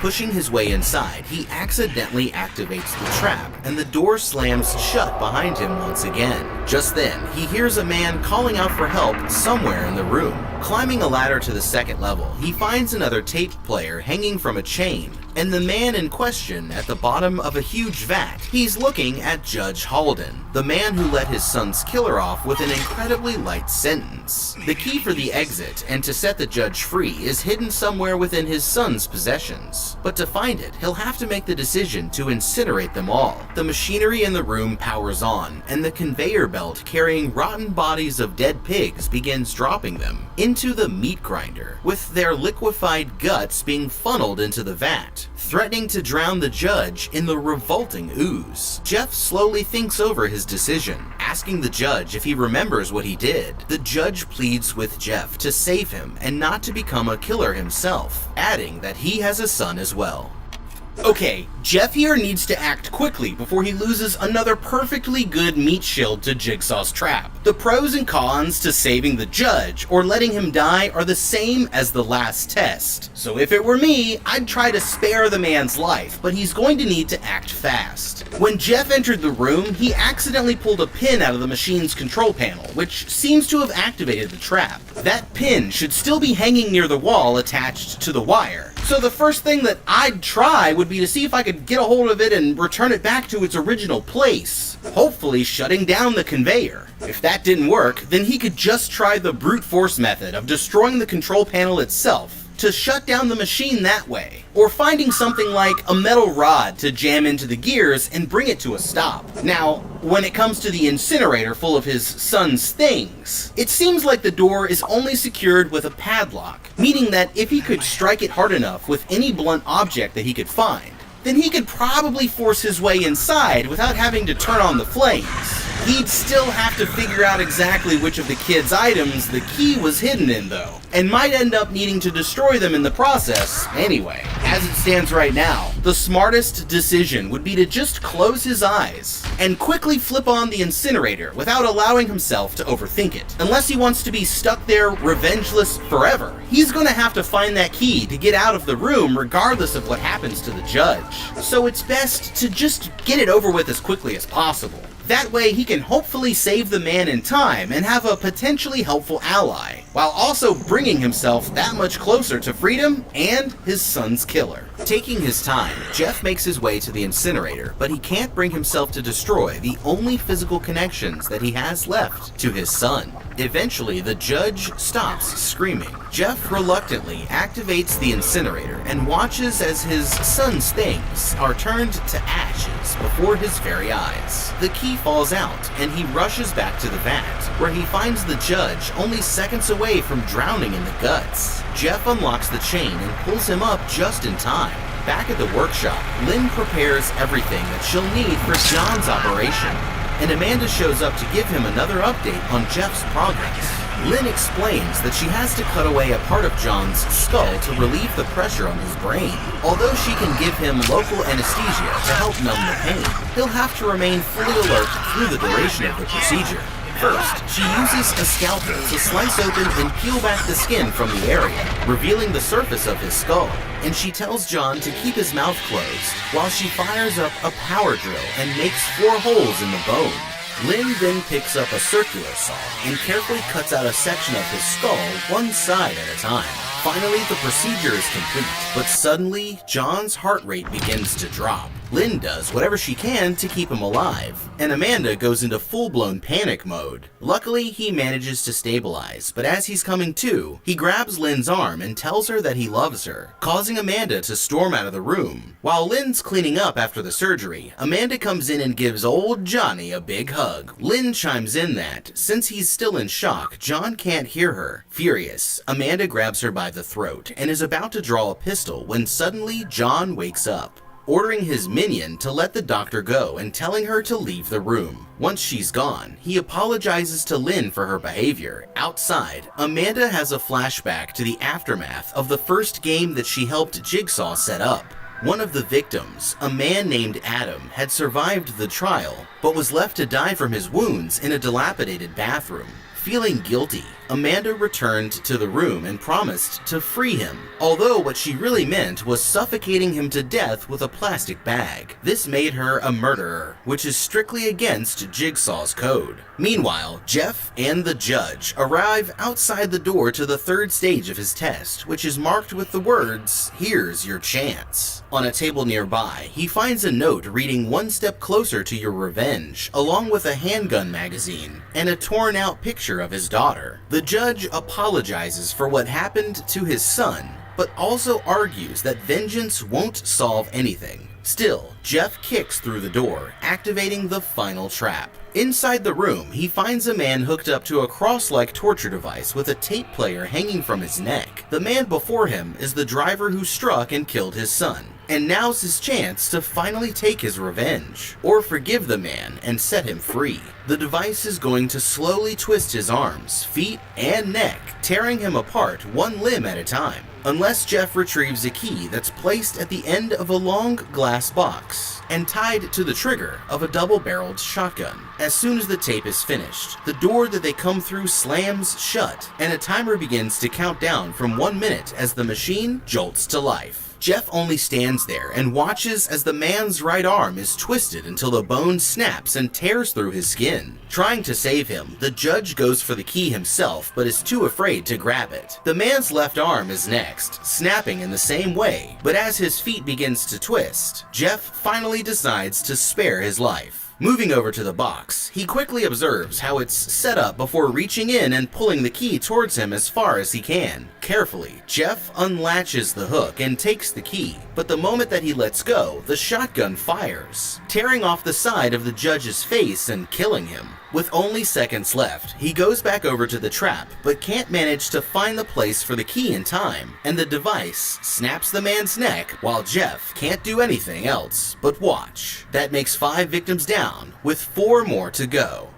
Okay, it looked like Jeff finally got what he wanted, but the revenge wasn't so sweet after all. You see, so far he ended up trying to save both of the previous victims after taking some time to think it over. So if he knew in his heart that he would do the same even for his son's killer, then he really should have acted more quickly to get the key and rescue him. I mean, what's the point of waiting until the guy's arms and legs were completely broken and he was bleeding to death before springing into action? With that much damage done, he's essentially just a liability that Jeff would need to take care of while he was still trying to find his way out. If he was just gonna let him die, then just let him die. Don't wait until the last possible second before deciding to set him free. The way that he got the key from the trap was almost perfect, but once he realized that pulling the key towards him would put pressure on the trigger of the shotgun, he should have made sure that no one was in the line of fire before letting go. After all, I would have hated to have to go through all the trouble of saving the judge the first time around only for him to be turned into Two-Face this close to the finish line. While Amanda watches this unfold from the cameras, John begins to ask Lynn questions about her personal life, explaining that it's in her best interest to keep him talking. She confesses that things haven't been going well with her husband, although now she says that she'd give anything to see him again.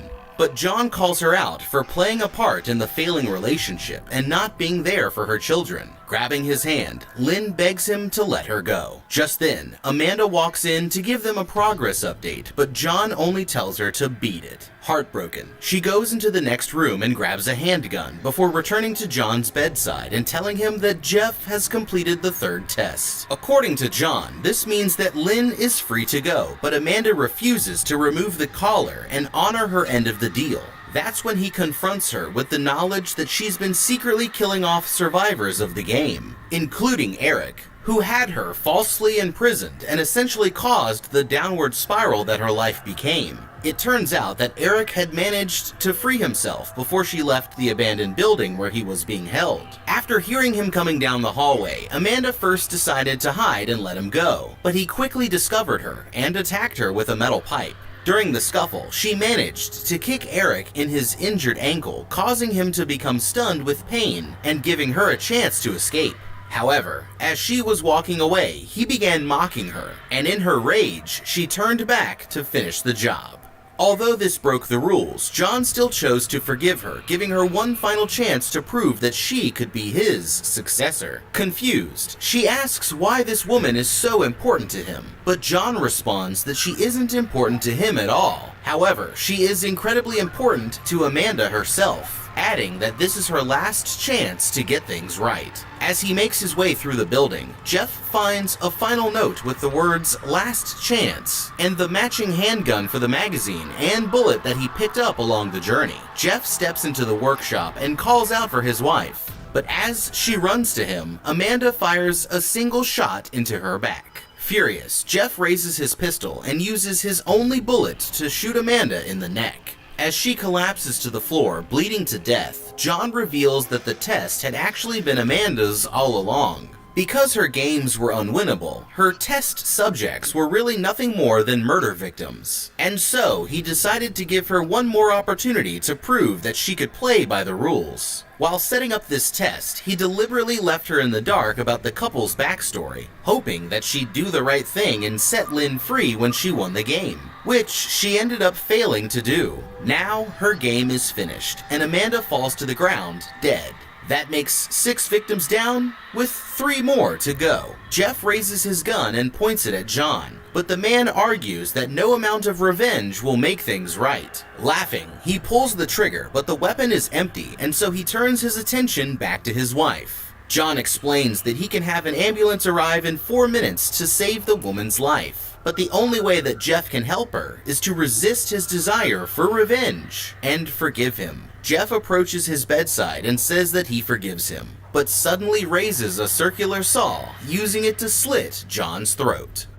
Okay, these idiots both just made the worst possible decisions. When it comes to Jigsaw, his games may be twisted, but there's always a way to win if you just follow the damn rules. Well, it looks like these two are just the latest in a long line of degenerates who've had to learn this lesson the hard way. Amanda and Jeff, you f***ed up. Let's start with you first, Amanda. As Jigsaw's evil apprentice, you should have known better than anyone else how this was all supposed to work. Correct me if I'm wrong here, but back in that abandoned house with the needle pit a few months ago, were you not the one constantly reminding all of the other hostages that they'd only survive if you just play by the rules? Well, here you are, a bit older, but apparently none the wiser, thinking that you can take matters into your own hands and just run amok without facing any consequences. If there was one person who was guaranteed to catch on to what you were doing, it was John here. And when he did, how did you think that he was going to react? Killing your victims without ever giving them a chance to redeem themselves goes directly against everything that he stands for. So of course he was going to come up with some convoluted scheme to give you one last shot at redemption. Unfortunately for everyone involved, it looks like you failed miserably, and the worst part is that you're not alone. Which brings us to you, Jeff. Talk about making the absolute worst decision possible right when it mattered the most. I mean, seriously, man, just read the room. Your wife's just been shot in the back, and John here is telling you that he can have an ambulance on the way to save her life if only you'd spare his own. That's not to mention the horrifying death device that's still strapped around her neck. If anything else, it might be a wise decision to at least ask him what's up with that before making any rash decisions. Plus, every test so far has centered around the theme of forgiveness. And when you've failed to let things go, someone died. Looking around the room, your wife is clearly the only person left who could suffer if you make the wrong decision here, so chances are pretty damn high that failing this last test will result in her losing her life. This is what you call a no-brainer. You should have listened to John and just forgave him. But you blew it right at the very end, and you're about to find out that even in death, Jigsaw still has a few tricks up his sleeve. In an instant, the door to the room slams shut, trapping him inside, while John's heart rate monitor flatlines, activating the collar around Lynn's neck and blowing her head to pieces. That makes 8 victims down, with 1 survivor, but the game isn't over yet. With his dying breath, John activates a tape player, explaining to Jeff he was his final test, and by killing him, he failed. While Jeff was trapped, John captured his daughter and was the only person who knew where he could find her. The girl is trapped somewhere with only a limited amount of air to survive. And if Jeff wants to find her before it's too late, you guessed it, he'll have to play another game. But what would you do if you woke up in Jigsaw's super secret lair with a shotgun shell necklace strapped to your head? Would you whimper and do everything he says? Or would you ask him where the hell he's getting all these Ziploc bags, these little tiny tapes, and these little tiny tape recorders? Or is that just me? Leave a like and subscribe, and let us know down in the comments what you would do in this situation. Also, check out the How to Beat playlist for more videos just like this. Also, be sure to check out that new Kill Plan show that just dropped on the channel. It's Fire Flames. And have a damn good day.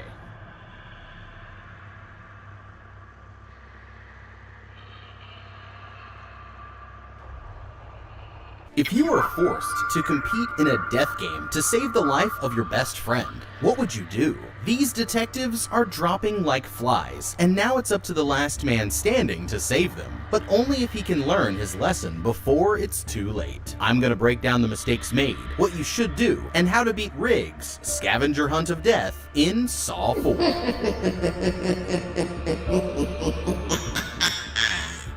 Jigsaw is about to put these officers to the test, and this time, the only way to win is not to play at all. Hours after his death, the body of John Kramer, the man behind the Jigsaw killings, is taken to the county morgue for an autopsy. Inside his stomach, they find a strange, foreign object covered in candle wax, and decide to call for backup before going any further. Detective Mark Hoffman quickly arrives on the scene, where he discovers that it's actually a small cassette tape, which John intentionally swallowed moments before being killed. Playing it, he listens as Jigsaw assures him, although he may be dead, the games have only just begun. Somewhere across town, a man named Trevor wakes up in an old mausoleum with a heavy metal chain locked to a collar around his neck. What's even worse is that his eyes have been sewn shut, leaving him unable to see. Panicking, he pulls on the chain as he attempts to figure out what's going on, only to realize that he's not alone. On the other side of the room is lawyer Art Blank, whose mouth is sewn shut. This means that the men have no way to communicate, and Trevor quickly begins to panic.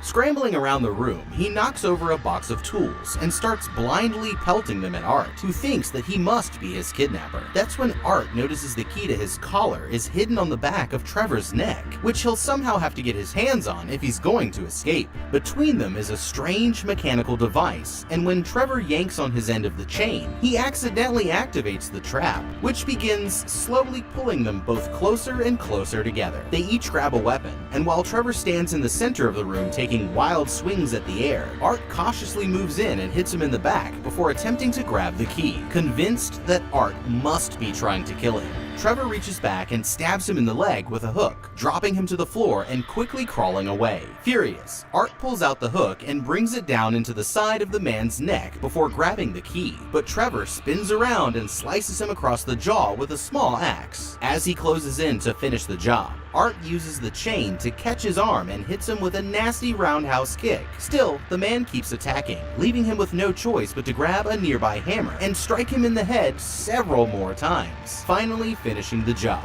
With only seconds left, he fumbles for the key and manages to unlock his collar, setting himself free just in time. Okay, Talk about a pain in the neck. Of all the places to end up in a death game, starting off already in a mausoleum is definitely a bad sign. But with that being said, this is one of the easiest traps so far to escape from if you take the right approach. After waking up, the men really had two options here. Cooperatively work together so that they could both possibly survive, or take out the other guy and only worry about yourself. Trevor here was the first to wake up, and also the first to panic. It turned out to be the wrong call, but who can blame a guy for going into fight or flight mode when he's just woken up with a chain around his neck and his eyelids sewn together? In this situation, reacting out of fear is completely understandable, but the thing is, if he had taken even a few moments to think it through, then he might have been able to survive after all. When Art finally woke up, Trevor started out by trying to communicate with him, but immediately went into a blind rage when he couldn't understand what the man was saying. However, thinking about it logically, if you wake up in a situation like this and the other person in the room sounds like they can't open their mouth, then it's safe to assume that they're also a victim here, and not the person who's responsible. Knowing this, there's no reason to immediately go on the offensive, and instead, they could have tried to come up with a system to communicate so that they could figure out what was really going on. Although he won't be able to speak in detailed sentences, it shouldn't be too hard for Art to get close enough to the words yes or no for Trevor to understand. And then by calmly asking him the right questions, they could start to come up with a plan to escape. The trap itself didn't actually activate until Trevor pulled too hard on the chain, meaning that if he'd stayed calm and tried to work together, then they would have had all the time in the world to work out their strategy. By carefully searching around the room without pulling the chain too far, he eventually would have found the box of tools, but instead of immediately chucking them at Art, Trevor could have tried to use one of the sharper ones like the axe to carefully remove the stitches himself. Or even just pull them out by hand without using anything to cut them first. It's gonna hurt, but in a death game, you need all of your senses working to your advantage. And it's a sacrifice that he should be willing to make if he wants to survive. Alternatively, Art could have done the same, either by using one of the tools to cut his stitches, or by pulling them out himself, giving him the option to speak to Trevor and hopefully get out of there peacefully. Even after Trevor started throwing the tools to his side, Art could have picked up the axe and used it to carefully cut out his stitches, while staying out of range of Trevor's attacks, hopefully giving them a chance to talk before things escalated too far. Now, once the brawl started, Art obviously had a major advantage in the fight. Trevor here looks like a burly guy, and would probably be able to wipe the floor with Art in a fair battle, but without the ability to see, the only option that he was left with was to use sounds to try and figure out Art's location, like playing a deadly game of Marco Polo, which was even more of a reason for him to want to resolve things peacefully before completely flipping out. Plus, even if somehow he was able to actually take Art down, then he'd still have a very hard time locating the key and opening his collar without his eyesight, meaning that he was pretty much doomed from the start. I'd rather be in Art's shoes here, since all that he needs to do is keep quiet, dodge Trevor's attacks, and carefully maneuver behind him. Then, all it would take is one good strike to the back of the head, and it would be all over. He could even use some of the tools as a decoy by throwing them to the other side of the area and distracting Trevor with the noise, opening him up for an easy hit. It's brutal, but from Art's position, I can understand why he ended up choosing violence, especially after the trap was activated, and he knew that he only had moments to live. Next time though, if he doesn't want to end up with another hook in his leg, he should go for the kill on the first strike, instead of weakly throwing his only weapon at the center of the guy's back. It's hard to think rationally when you're fighting for your life, but once Art had the key and Trevor was unconscious, it really wasn't necessary to violently finish him off like he did. This technically makes him a murderer, and although he managed to survive, Jigsaw probably isn't done with him just yet. Meanwhile, a team of officers led by Detective Hoffman cautiously enters an abandoned building searching for one of Jigsaw's victims. After seeing that the place is rigged with traps, they send in a tactical robot to scout out the path ahead. While watching its progress through the screen, Officer Daniel Rigg realizes that the victim is actually his former partner, Detective Carey, and barges into the room to save her before the rest of the team can make sure that it's safe. Unfortunately, they're much too late. The woman is already dead, dead, and while they wait for the coroner, Hoffman scolds Rigg for rushing through an unsecured door. After a while, 2 FBI agents named Strom and Perez arrive on the scene. They were in contact with Carrie during her work on the Jigsaw killings, and received a strange final message from her just before her death. Open the door and you will find me, along with an unexplained key. While examining the crime scene, Perez quickly notices that the trap was unescapable, which doesn't fit with Jigsaw's usual MO, and Hoffman points out that it was most likely the work of his apprentice, Amanda Young. However, Strom argues that Carrie was physically larger than Amanda, making it impossible for her to have gotten the detective into such a position without help. With Jigsaw on his deathbed, this means that there could be a third accomplice still on the loose. Back at the station, Hoffman finds Riggs still reviewing evidence. Shutting off the screen, he orders Rigg to go home and get his mind off of the case, but he refuses to let it go. In her final message, Carrie warned the agents that 2 officers might be in danger. Perez wants to tell Hoffman, but Strom here insists that they keep it to themselves for now, so they don't end up causing an unnecessary panic. After arriving back at home, Rigg finds his wife, Tracy, in the process of packing her things. She's leaving to go care for her mother for a few days and begs him to go with her, but he insists on staying to keep searching for his friend. In the middle of the night, Rigg wakes up to the sound of someone in the house. At first he thinks that it might be his wife, but that's when he sees a strange figure quietly pass by just outside of the bedroom door, following them down the hall. He cautiously searches for any signs of the intruder, until he eventually finds an open window in one of the rooms. Suddenly, a man bursts out from the shadows and attacks him, knocking him unconscious. Meanwhile, Hoffman places a handwritten note and a key into an envelope before stashing them in a desk. As he begins to make a phone call, he appears to be kidnapped as well. Okay, these officers need to get it together, because for a group of highly trained professionals who know that they're facing off against a calculating killer, they've all been making some pretty horrible decisions so far. First off, it makes sense that Strom and Perez don't want to start a panic, but it would really be much smarter to let the other officers know that 2 of them are going to be targeted instead of keeping that info to themselves. That way, they could have come up with a strategy to keep everyone safe, like making sure that they always work in groups of more than 2 until after the killer is caught. They need everyone on the force to have all of the information available here to give them as much of an advantage as possible in the fight. And like a wise action figure from the 80s once said, knowing is half the battle. G.I. Joe! Plus, if any of the officers fall into a trap, then the others will end up having to risk their lives to get them out.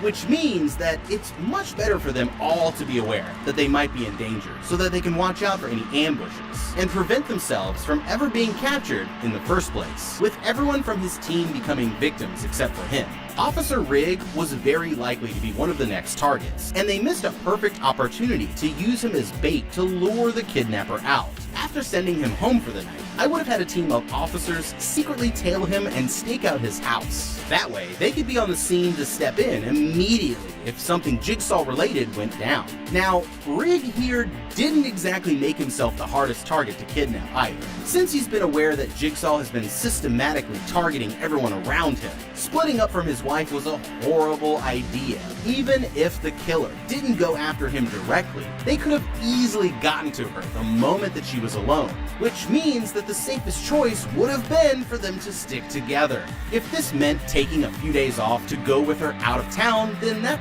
probably would have been for the best, and he still could have asked the detectives to let him know if there was any updates on the case. Making that one crucial decision to walk away would have saved him from ending up in his very own death game. But unfortunately, he was just too obsessed with finding Eric to let it go. Sure enough, it didn't take more than a few hours before Rigg here got himself kidnapped in his own home.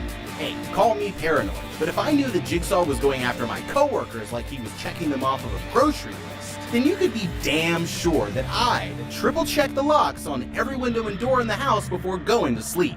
And even then, I'd still keep a loaded weapon right there on the nightstand so that I'd be ready to start blasting at a moment's notice. Also, it should have been pretty obvious that his wife wouldn't just show back up in the middle of the night and not respond when he called out to her. To make matters even worse, not only did Rigg go searching around the house without a weapon, but he also fell for the old open window trick, which should have been a clear warning sign that he was walking straight into an ambush.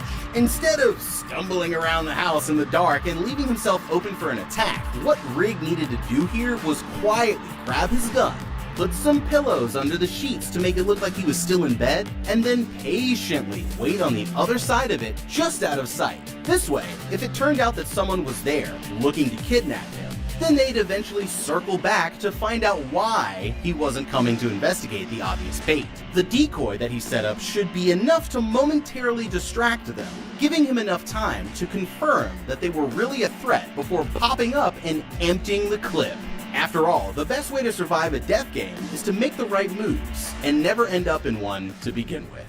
Sometime later, Rig wakes up in his own bathtub and realizes that he must be in one of Jigsaw's traps. After arming himself with a towel hook, he yanks open the door, accidentally tripping a wire, which starts playing a message on the TV. His phone has been destroyed, but he finds his handgun in the nightstand, still fully loaded with ammo. On the recording, Jigsaw explains that Eric is actually still alive, although he's standing on top of a melting block of ice, and has only 90 minutes to save himself. Stuck in the trap with him is Detective Hoffman, who is somehow linked to Eric's survival. As a final piece of advice, Jigsaw warns Rig that the only way to save them is for him to finally learn to let go. Opening the door to the hallway, Rig activates a timer and starts the countdown. All around the house, someone has hung up black and white photos of several people, including some of Eric and his son. In the next room, he finds a woman trapped in a device, unable to move,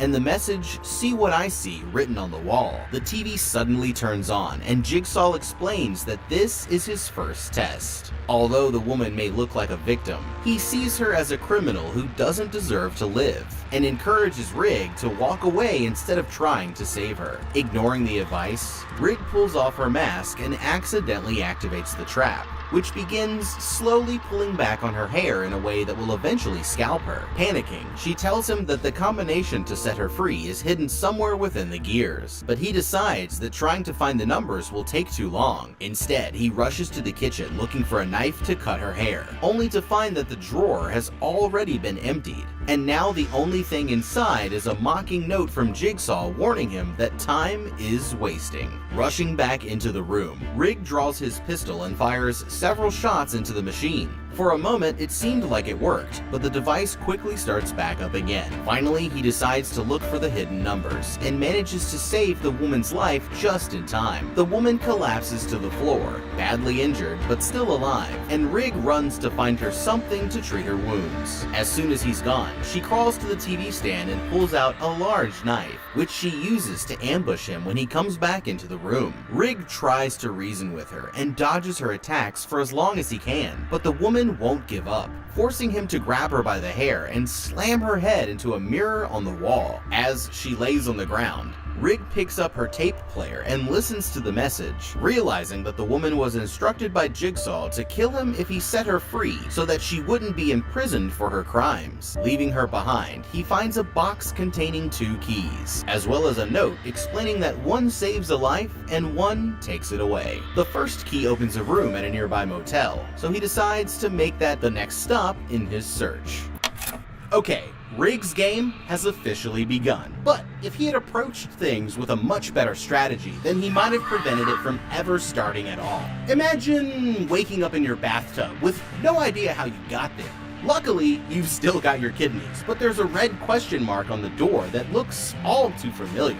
Bad news, you've just been Jigsaw. Could you make the right moves to survive? The first rule of a Jigsaw trap is to never, and I mean never, open a door when you don't know what's behind it. Officer Rig here still hasn't learned that lesson, but here's what he should have done instead. Step 1. Take that towel hook and break the mirror. Then, use it to punch a hole straight through the door, just to the side of the handle. Peek through, and what do you see? A wire attached to a handle, of course. And this is where that broken glass comes in. Take a sharp piece, cut the wire so the trap won't activate, and walk out of there like the boss that you are. Congratulations, you've made it out of the bathroom. But don't celebrate yet, because the real game is just getting started. Rigg really needed to listen to Detective Hoffman and stop barging through unsecured doors. Seriously, how hard is this to understand? He got off easy with the first one only activating the TV, but that door to the hallway started the timer, which set the whole game in motion.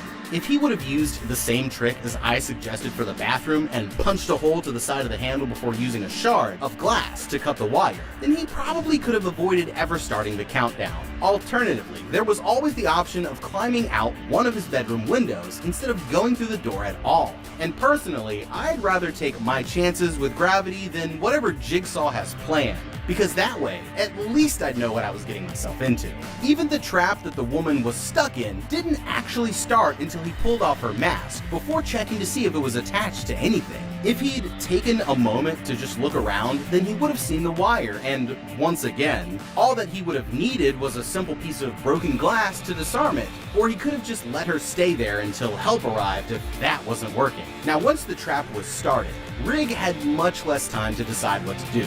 Shooting at the device is the first thing that comes to mind, but she clearly told him that the combination that he'd need to set her free was written somewhere on the gears. Blindly firing into it runs the risk of stopping the machine altogether, which would save her from having her scalp ripped off, but could prevent him from finding the numbers. Plus, there's a chance that a bullet could ricochet and unintentionally kill her before the trap ever had the chance. Instead, Rigg should have tried firing more tactically by either aiming for the section of her hair where she was connected to the device, or for one of its critical components, like the lock itself, or the air compressor that seems to be powering it. If this didn't work, then he could have tried stopping the gears by jamming them with any piece of metal that he could find from around the house. This wouldn't set her free, but it would at least buy them some more time to come up with another plan. Really, the two best solutions would have been to immediately look out for the combination, like she said, or just listen to Jigsaw and leave her behind. Saving her might get you a good meat shield for any future traps, but from his past experience, Rigg should remember that Jigsaw's traps are almost always meant to be taken literally. Setting the woman free almost got him killed, and he needs to remember to listen to the rules if he's going to pass the test. Meanwhile, the police receive a call of shots fired at Rigg's apartment, but by the time that they get there, he's already long gone, and the woman has died from her injuries. On the wall, Perez notices pictures of Eric and Hoffman, thinking that they must be the two officers who Carrie warned them are in danger. That's when Strom points out that there's one person whose pictures don't fit in with the others, Jigsaw's ex-wife Jill, and they decide to bring her in for an interview. In the room where Eric and Hoffman are being held, an unknown man enters and arms a trap on the door. Hoffman shouts at him to let them go, but the man completely ignores them, sitting down at a desk full of monitors as a timer on the wall counts down with less than an hour left. Rigg arrives at the motel and rushes up the stairs, straight past the man at the front desk. Locating the room, he carefully opens the door and steps through, where he finds a large box placed in the center of the bed. Opening it, he finds one of Jigsaw's signature pig masks, a tape player, and a mugshot of the man from downstairs. The tape explains that he must force the man into a trap to move on, while using the mask to hide his identity. Peeking into the lobby, he sees the clerk throwing out a rowdy guest and lures the man's dog upstairs without him noticing as a way to trick him. Moments later, the man comes looking for his dog, and that's when Rigg opens the door, threatening the man with his pistol and forcing him to go inside. Back at the precinct, the detectives continue questioning Jill about her role in Jigsaw's killings. Not only were her photos found in Rigg's apartment, but the words "Cherish Your Life," which were written on the wall at the scene of Carrie's murder, are actually the slogan of the rehab center that she runs. They're convinced that the evidence points towards her being an accomplice, but the woman still insists that she's completely innocent. Meanwhile, at the hotel, the man begs Rigg to let him go, but he tosses him a key instead and makes him open the door leading into the next next room. Inside, the walls and ceiling are covered with photos of the man's victims, proving that he was actually a serial abuser of women. On the nightstand, Rig finds a tape player with a note addressed to him and listens as Jigsaw explains that he needs to force the man into the trap, which will lead him one step closer to Eric and place the man's fate in his own hands. Furious at him for his crimes, Rig orders the man to get on the bed and locks him into the restraints, before handing him 2 buttons that will save his life if he chooses to use them. There's another tape player nearby, and when Riggs picks it up, the timer on the trap activates, and the nightstand drawer slides open. Inside the drawer, he finds another box with a note, and takes the contents before leaving the man to his fate. As the timer counts down, the man is slowly being pulled apart, limb from limb, with the only way to save himself being to willingly sacrifice his eyes. Terrified, the man pushes the first button, and a blade comes down directly into his left eyeball. With only seconds left, he tries to psych himself up to press the final button, but it's too late, and the trap brutally tears off his legs and arms, killing him. Outside, Rig reads the note, which tells him to go back to where it all began. Many years ago, he and Detective Hoffman were called to a school to investigate a man who was suspected of abusing his wife and daughter. Although the marks on her arms and neck showed him everything that he needed to know, Rig couldn't get the girl to admit what was happening at home due to her fear of her father's retaliation. Satisfied with himself, the man began mocking Rig for not being able to prove anything, but that was his biggest mistake. Furious, Rig unleashed a massive beatdown that nearly cost him his job, but Hoffman helped him cover it up instead of facing punishment. Back at the police station, Jill continues explaining more of John's backstory. During their relationship, she eventually became pregnant with his child, and the boy meant more to him than anything in the world. One night while she was closing up at her clinic, this troublesome guy, Cecil, showed up claiming that he forgot his jacket, but when she opened the door to give it back to him, he forced his way inside to rob the place, while threatening her with a knife. Instead of getting out of there while she had the chance, Jill still wanted to help the man and decided to wait for him to come back. In his rush to leave the building, he accidentally slammed her in the stomach with the door, causing her to lose the baby, which John witnessed while waiting for her in the parking lot. Before he can finish the interview, Strom is called away to investigate the crime scene at the motel. According to the officers, the room had been rented out for the last 6 days by Art Blank, although the man himself has been missing for 2 weeks. It turns out that the man owns several properties all around the city, with his last known address being only a few blocks away. The trail leads them to a dilapidated basement, where they find 2 folders placed on a table. Suddenly, Strom realizes the truth. The 2 officers in danger that Carrie warned of have really been he and Perez all along. Meanwhile, Eric decides that he's had enough and jumps from the block of ice in an attempt to escape the trap. The man who's been watching them quickly rushes over and puts him back in place, explaining that if his weight is off of the device and enough water has melted, the trap will electrocute and kill Hoffman as well. Just then, Hoffman gets his first good look at the man and realizes that it's Art, the lawyer, who attempted to convict Rig for assaulting his client years before. Rig makes his way back to the school and follows the arrows painted on the wall until he comes to a classroom with a question mark painted on the door. Inside, he finds the husband and wife strapped to a device in the center of the room. The man is already dead, but the woman is still alive, with a single metal spike running through both of their bodies. Before he arrived, the couple had been impaled with several of the metal spikes in such a way that removing them would allow the wife to escape without proving fatal, but would kill the husband in the process. Sacrificing him so that she could live, the woman slowly pulled out the spikes one at a time, but passed out before she got to the last one. Okay. This woman did the right thing here, but she needs to be careful, because pulling the spikes all the way through could have easily caused her to bleed out before help arrived. Instead, what she should have done was pull them only far enough that they were completely out of her husband, but not all the way through. That way, she would have still won the game and could leave the spikes in herself until a doctor could get them out safely at a later time. Surviving a jigsaw trap only to die from your injuries is no way to go out. So it'd be better to stay calm and do things safely than to make a crucial mistake right at the finish line. On a cart nearby, Rig finds a tape explaining that his key can set the woman free, but only if he thinks that she's truly learned her lesson. When he's made his decision, he'll find the clue to his next destination, hidden just off the map. Grabbing the last spike, he pulls it out and saves the woman, before finding another box containing a photo of his wife behind the projector screen.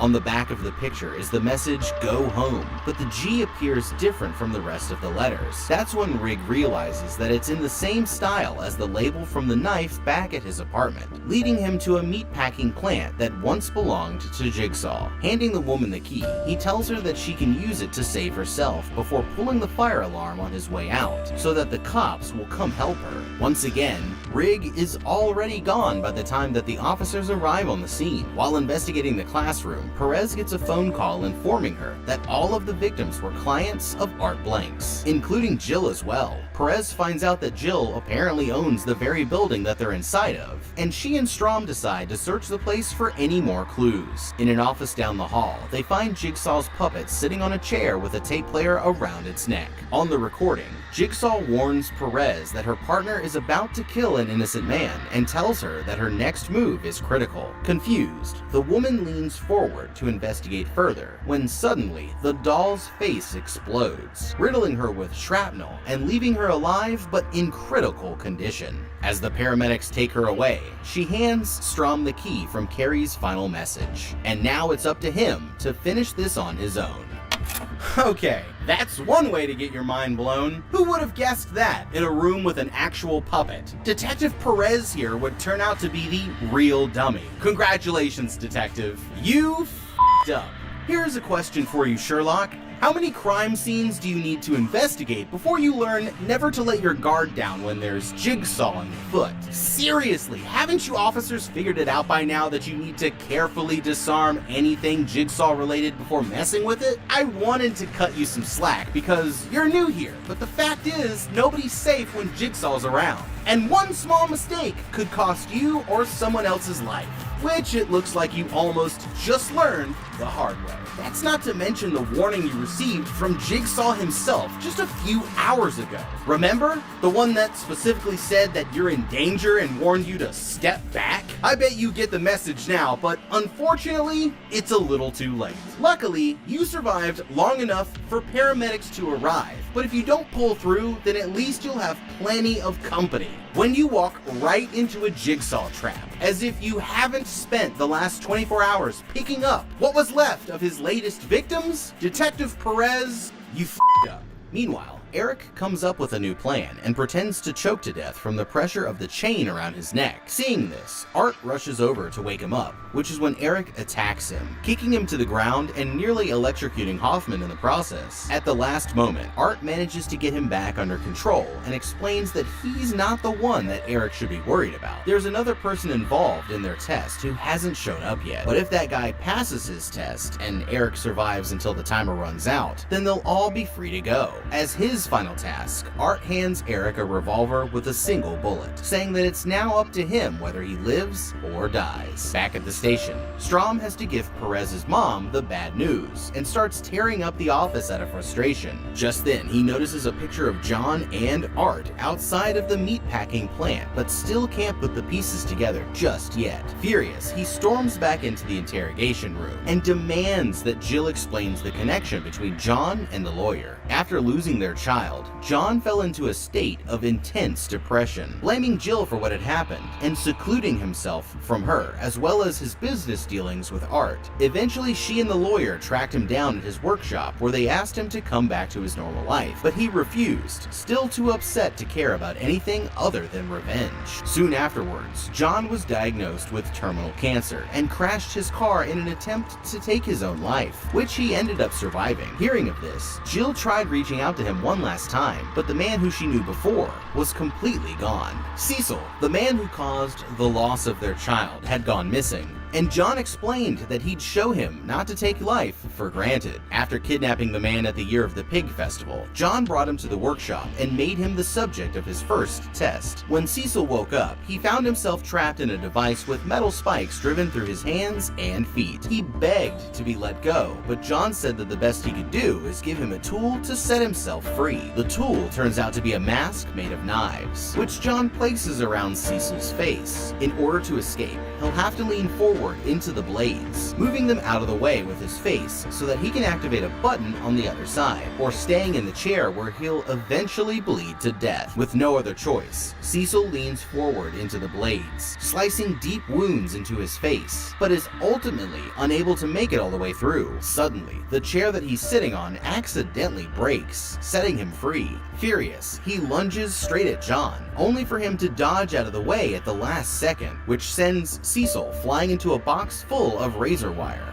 killing him. Okay, this guy totally deserved it, but he almost could have made it out if only he'd learned his lesson. John is definitely crazy, but he's not a murderer, so if Cecil here had just run for his life after escaping from the trap instead of going after him, then he might have survived. He didn't technically pass his test, which means that John might have still tried to track him down for round 2. But he'd clearly be much better off taking his chances out there than attacking the mastermind in his own workshop. Hell, if he hadn't been so busy talking smack to just take one look at his surroundings, then he could have slammed his head into the button and set himself free before the knife helmet even came out. But stupid is as stupid does, I'm afraid, and after what he's done, I can't say that I'm all that sad to see him go.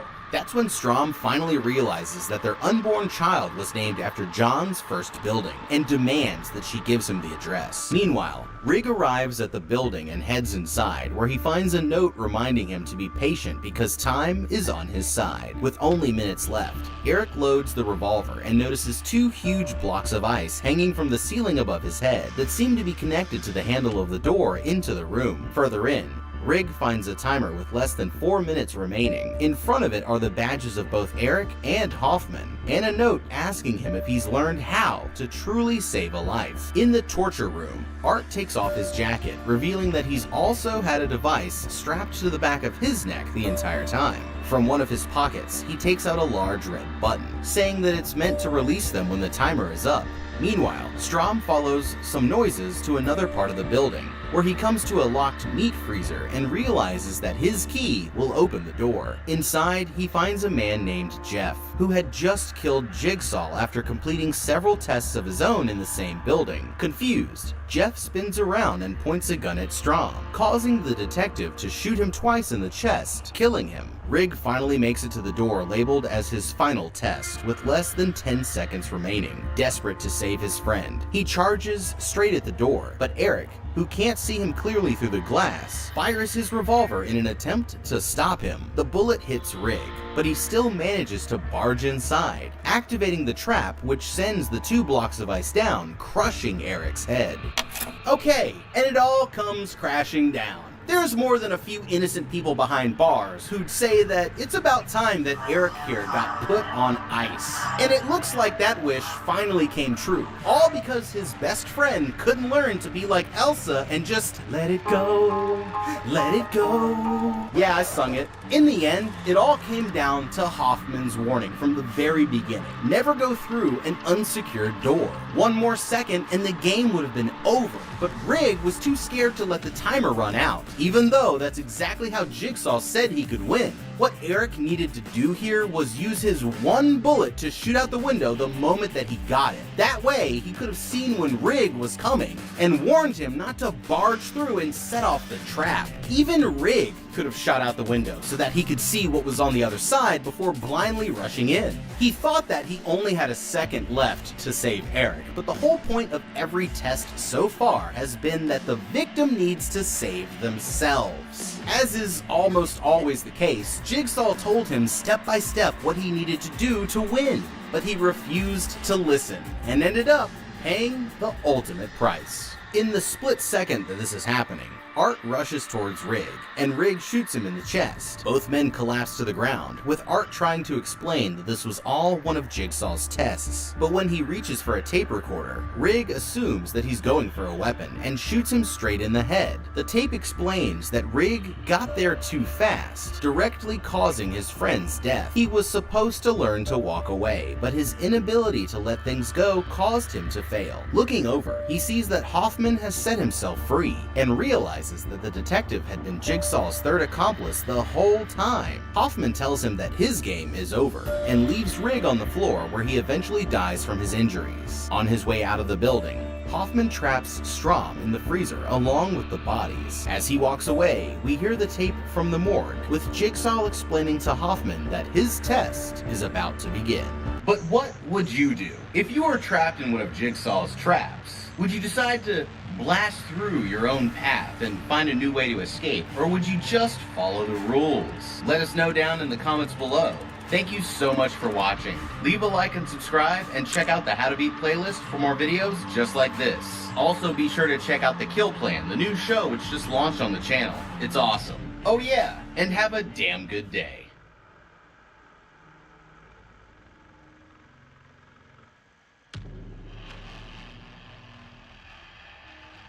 For the ones who get it done, the most important part is the one you need now, and the best partner is the one who can deliver.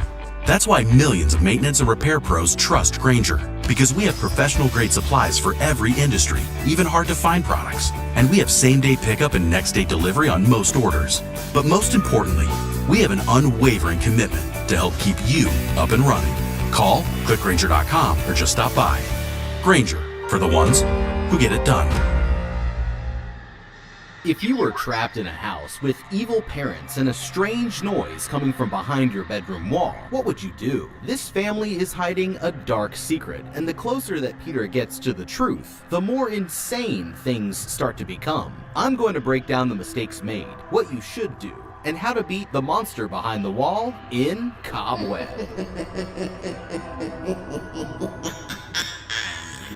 This kid's worst nightmares are about to come true. 1 week before Halloween, in the middle of the night, this kid Peter wakes up to a strange, scratching noise coming from behind his bedroom wall. At first, he tries his best to ignore it and get back to sleep, but that's when he hears the noise again. And this time, it seems like it's getting closer. Terrified, he jumps out of bed and turns on the lights until he starts to think that it might have just been things blowing in the breeze outside. Turning around, the kid goes over to the wall and leans in to listen. It's quiet, but when he hears what sounds like something breathing, and when he knocks on the wall 3 times, whatever it is, knocks back. The kid goes to his parents' room and wakes up his mom, telling her what happened and showing her the wall. She knocks like she's serving a warrant, but doesn't hear anything, and blames it on the kid's imagination, telling him that it's all in his head. In the morning, Peter heads off to school, where he's been having trouble fitting in. Worried that he might get bullied, he decides to stay in during recess, surprising his new substitute teacher, Miss Devine. Suddenly, a spider crawls up his desk, and he jumps away terrified, but the teacher catches it in a cup and helps him face his fears, while releasing it safely out the window. Back at home while the family are having dinner, Peter decides to ask his parents why he doesn't get to go out for Halloween, like the rest of the kids his age. His dad explains that they're so against it because a few years ago, a girl from the neighborhood went missing while out trick-or-treating and was never seen again. That night, Peter lays awake in bed with a flashlight pointing towards the wall. After a while, he finally closes his eyes, but just then, something starts to poke its way through. Suddenly, he hears the voice of a little girl whisper his name and screams for his dad. But before he can get there, the voice warns Peter not to tell him. The man comes in and finds his son staring at the wall, convinced that he heard something again. But after checking it out, his dad thinks that it must be rats, and says that he has something to take care of it. Okay, this family has a serious problem, and I hate to be the one to say it, but something tells me that this isn't Ratatouille that we're dealing with here. For starters, rats don't knock back or whisper your name in the middle of the night like whatever this thing is. Plus, you'd expect to find more signs of the rats being there, like droppings around the house. or bags of food in the kitchen and pantry being broken into. It's probably the most likely explanation, but without any hard evidence, we can't rule out other options just yet. From what happened back in class, we can see that Peter here seems to have a fear of spiders, also known as arachnophobia. But what's really scary were those fractions on the math quiz. Seeing his reaction, it definitely could be true that he's just a nervous kid with an overactive imagination. However, there are some major problems with this logic. Are you afraid of spiders? Because arachnophobia is actually extremely common for people all over the world. It's not unreasonable to think that someone who's otherwise perfectly rational would have this fear, especially an 8-year-old kid like Peter here. Whether he's easily scared or not, there have been a lot of warning signs that he could be dealing with something more dangerous than rats, spiders, or any other creepy crawlies. Right now, the evidence is pointing towards the early stages of an attack by something demonic. For example, when it knocks on the wall, it always seems to knock 3 times. In the world of paranormal investigations, hearing 3 knocks is not good.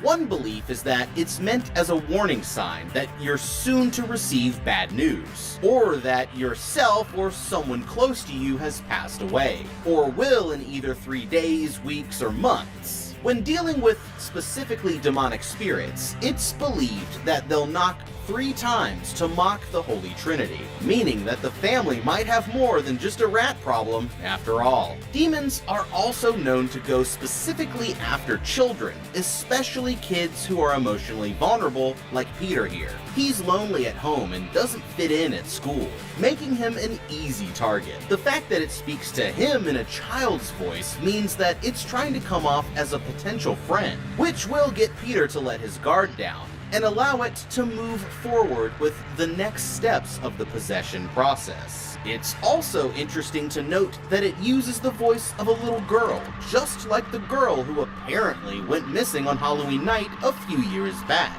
Again, this could just be a coincidence, but it's all adding up to paint a picture that raises more than a few red flags for anyone who's familiar with the methods of demonic possession. If I were Peter's parents, I'd want to take any steps necessary to make sure that my son and the rest of the family were safe, no matter how illogically and unlikely the possible explanations may seem at the time. For starters, they should ask the kid for more details about exactly what he's been experiencing. Once they had this info and started doing some research, then the warning signs of a demonic attack would quickly become clear. The next step is to explain to the kid what you suspect is really going on, and warn him not to interact with the voice in any way, but have him seen by a doctor and a psychologist first, just to rule out any more logical causes for the behaviors. If this doesn't work, then it's time to turn to the paranormal experts and take him to visit a medium or priest so that they can see if there are any evil spirits latched onto him and give you some professional advice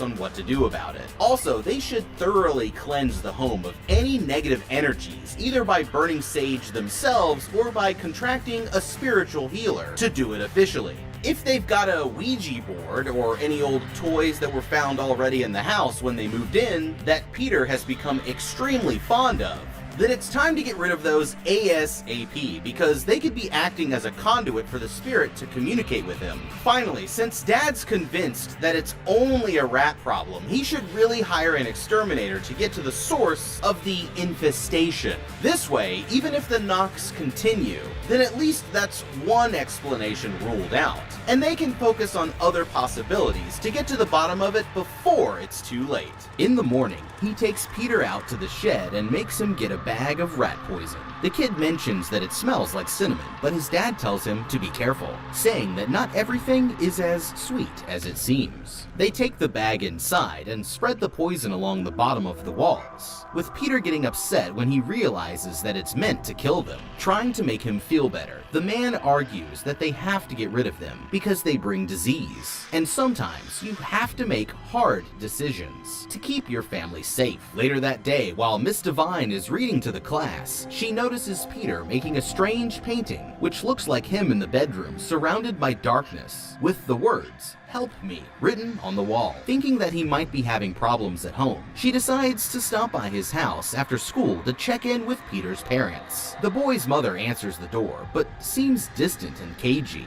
as if she has something to hide. That's when she shows her the painting, but the woman simply blames it on her son's overactive imagination, before abruptly ending the conversation and locking the door right in the teacher's face.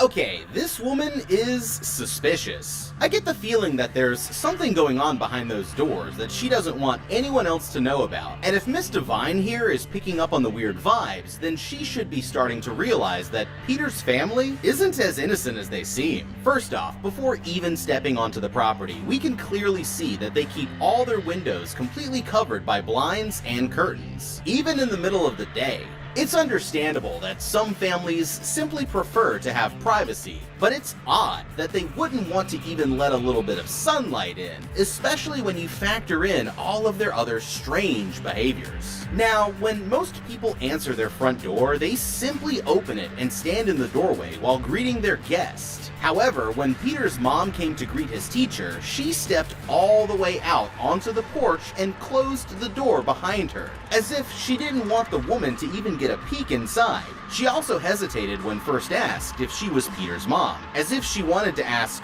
why before answering the question. Then, when the woman explained that she's his substitute, his mother immediately jumped into how subs don't usually make house calls. Instead of introducing herself and saying something along the lines of, "Nice to meet you," like you might expect. What's even stranger is that when Miss Divine said that she wanted to come check on him personally, instead of asking what was wrong like a concerned parent would, she immediately tried to change the subject instead, saying that she was a teacher herself once, as if that would give her some credibility. Throughout the whole conversation, she never once asked why the teacher would think that Peter wasn't alright, and constantly delayed all of her answers, which is a sure sign that the person is buying extra time to think of the best response. Finally, after Miss Divine handed her the painting, she jumped right into the story about his overactive imagination, when a concerned parent would absolutely be asking questions about any other troubling behaviors that he's showing in school. At the end of the conversation, there was never any "thank you for coming" or "nice to meet you." She just closed and locked the door right in the woman's face after she drove all the way across town to personally check on her son. The red flags are piling up, but without any hard evidence of abuse, there sadly isn't much that Miss Divine can do about it right at this moment. Still, she should go back to the school and inform the counseling staff as well as the principal about her concerns and the strange behaviors that she's been noticing from Peter and his parents. This way, the school counselors can take the appropriate steps to follow up with Peter and move for intervention by local authorities if they decide that's necessary. The woman immediately storms upstairs and confronts Peter about the drawing, demanding to know why he's asking for help from strangers. He insists that he's not, but mumbles under his breath that she is, talking about the voice that he heard on the other side of the wall. Hearing him, his mother quickly spins around to ask him what he means, but Peter refuses to explain, and she warns him that his imagination is going to get him into trouble if he isn't careful. Just before 1 a.m. that night, Peter hears the knocking again,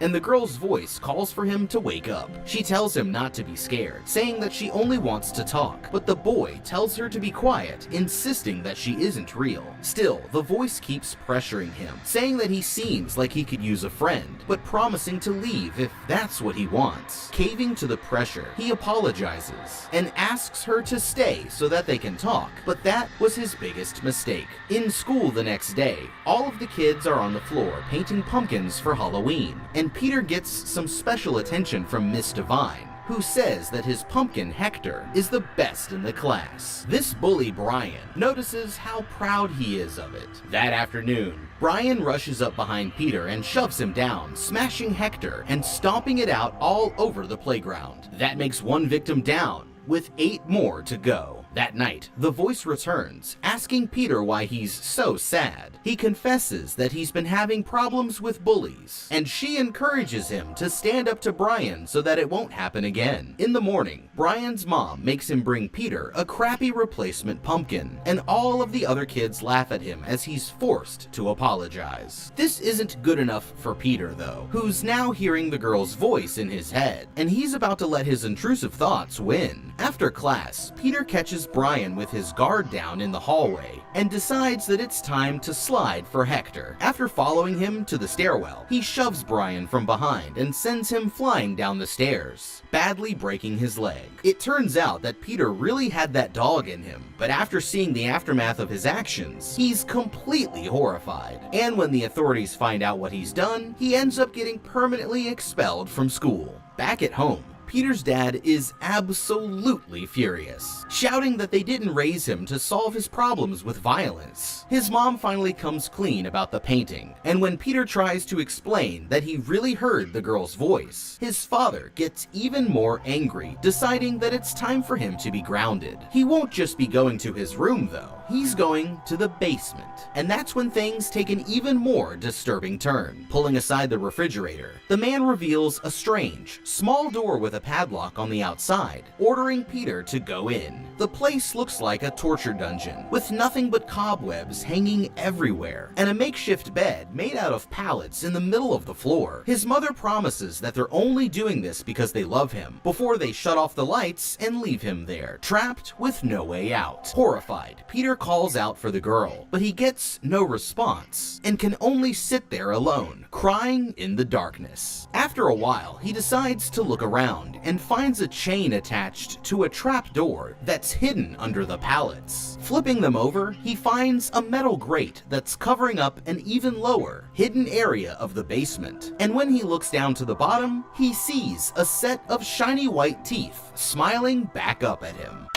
Okay, just got real. Being overprotective parents is one thing, but sending Peter to a dungeon in the basement? That's completely unhinged, and not to mention a felony. It's time for this kid to find a way to escape or fight back before things get even worse. Since he's an 8-year-old kid going up against 2 grown adults, escaping without conflict is definitely the best strategy. But the only door out of there is locked and blocked by a fridge, so he's going to have to get creative. If it were me, then my first thought would be to grab that wooden ladder and go around trying every window, searching for any weakness. It's a long shot, but it's also the simplest solution, so I'd want to rule out that option first before trying something else. Odds are good that none of those windows are unlocked, but there should be something in that basement that he can use as a tool to bypass the metal covering and break through the glass if he checks around. This could make a lot of noise though, so if he's going to go this route, then it'd be best to wait until nighttime. That way, he'd know that his parents were asleep and reduce the chances of them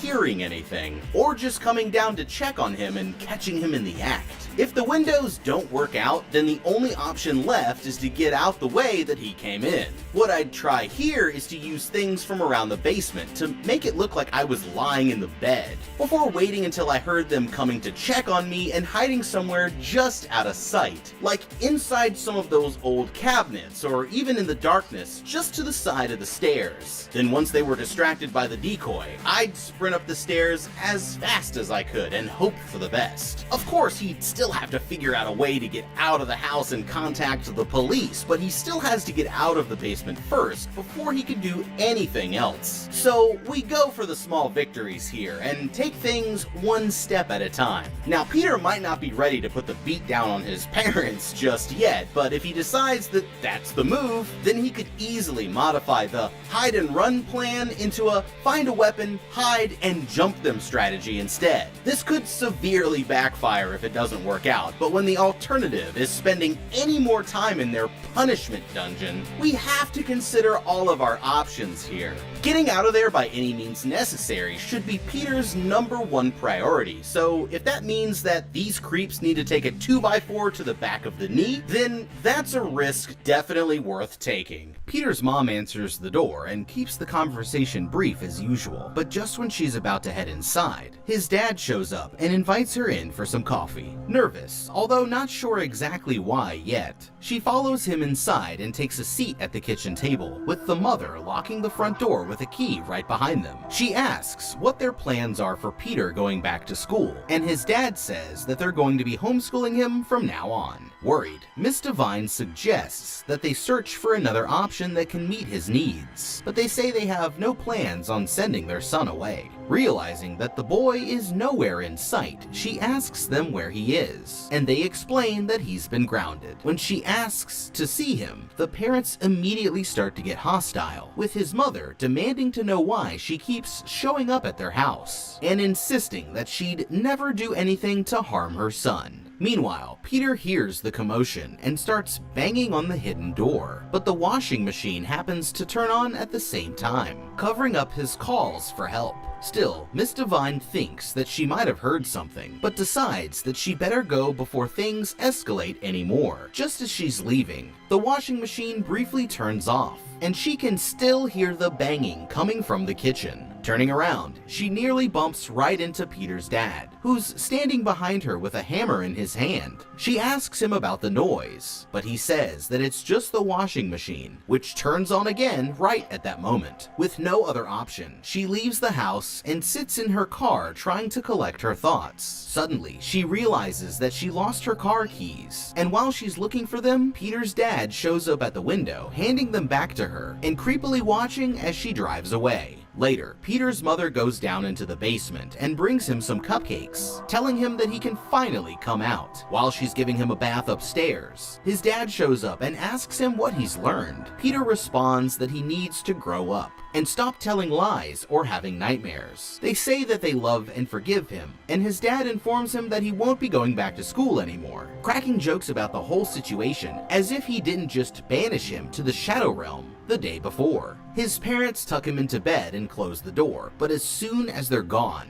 he turns on the light, walks over to the wall, and knocks on it 3 times. Sure enough, the girl knocks back, saying that she was worried about him. He explains that he was gone because his parents locked him in the basement, and she tells him that he needs to be careful because they aren't as innocent as they seem. Peter replies that he wants to see her, but the girl says that she's been in the wall far too long, and the way that she looks would make him afraid. Still, he promises that he won't scream, and she tells him that there's a hole behind the wallpaper, encouraging him to look through. Peeling it back, Peter finds the hole there just like she said, but she sees only darkness inside. Grabbing a ball, he rolls it through to the other side when suddenly an eye appears looking right back at him, and he crawls away horrified. After catching his breath, Peter asks the girl who she is, and she responds that she's actually his sister. She's been back there for years, patiently waiting until he was big enough to move the clock in his parents' bedroom that's hiding the door so that she can escape.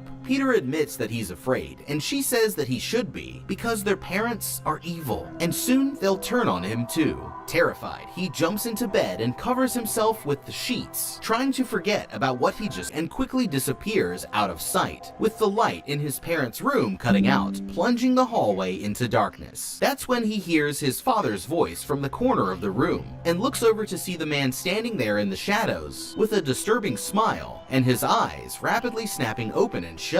Looking back, he sees his mother standing in the doorway, appearing completely possessed. Suddenly, she rushes straight towards him, somehow popping up behind his bed and grabbing him by the head. The boy jolts awake, straight into his mother's arms. Realizing that it's now morning, she reassures him that it was just a nightmare, but he's officially decided that they can't be trusted, and pretends not to remember what the dream was all about. The next night, the girl tells Peter that they put her behind the wall because they hated the way that she was born, and once they've had enough of her, she thinks that they're going to kill her and put him there instead. Peter insists that they wouldn't do that, but she says that she can show him proof, and tells him that it's buried in the garden out back. In the morning, Peter goes out and digs a hole in the family's pumpkin patch. Eventually, he strikes something hard and realizes with horror that it's a buried human skull. Just then, his mother catches him from the bedroom window. but he manages to cover the skull up just in time. He plays it off as if he just wanted to carve a pumpkin, and she turns to go inside, suspicious that he's starting to catch on to them. Upstairs, his sister explains that one year on Halloween night, she snuck to the door and asked a trick-or-treater for help. But when her parents found out, they killed the girl and locked her away in the wall. Peter promises that he'll get her out, saying that he knows someone that can help. While his mother is busy in the kitchen, Peter sneaks into his parents' bedroom and uses the phone to call his teacher. When she picks up, he whispers that he needs her help, but suddenly his mom appears in the room right behind him. The phone rings again, and this time she answers, trying to cover it up by saying that her son missed his teacher and wanted to say goodbye, but got shy before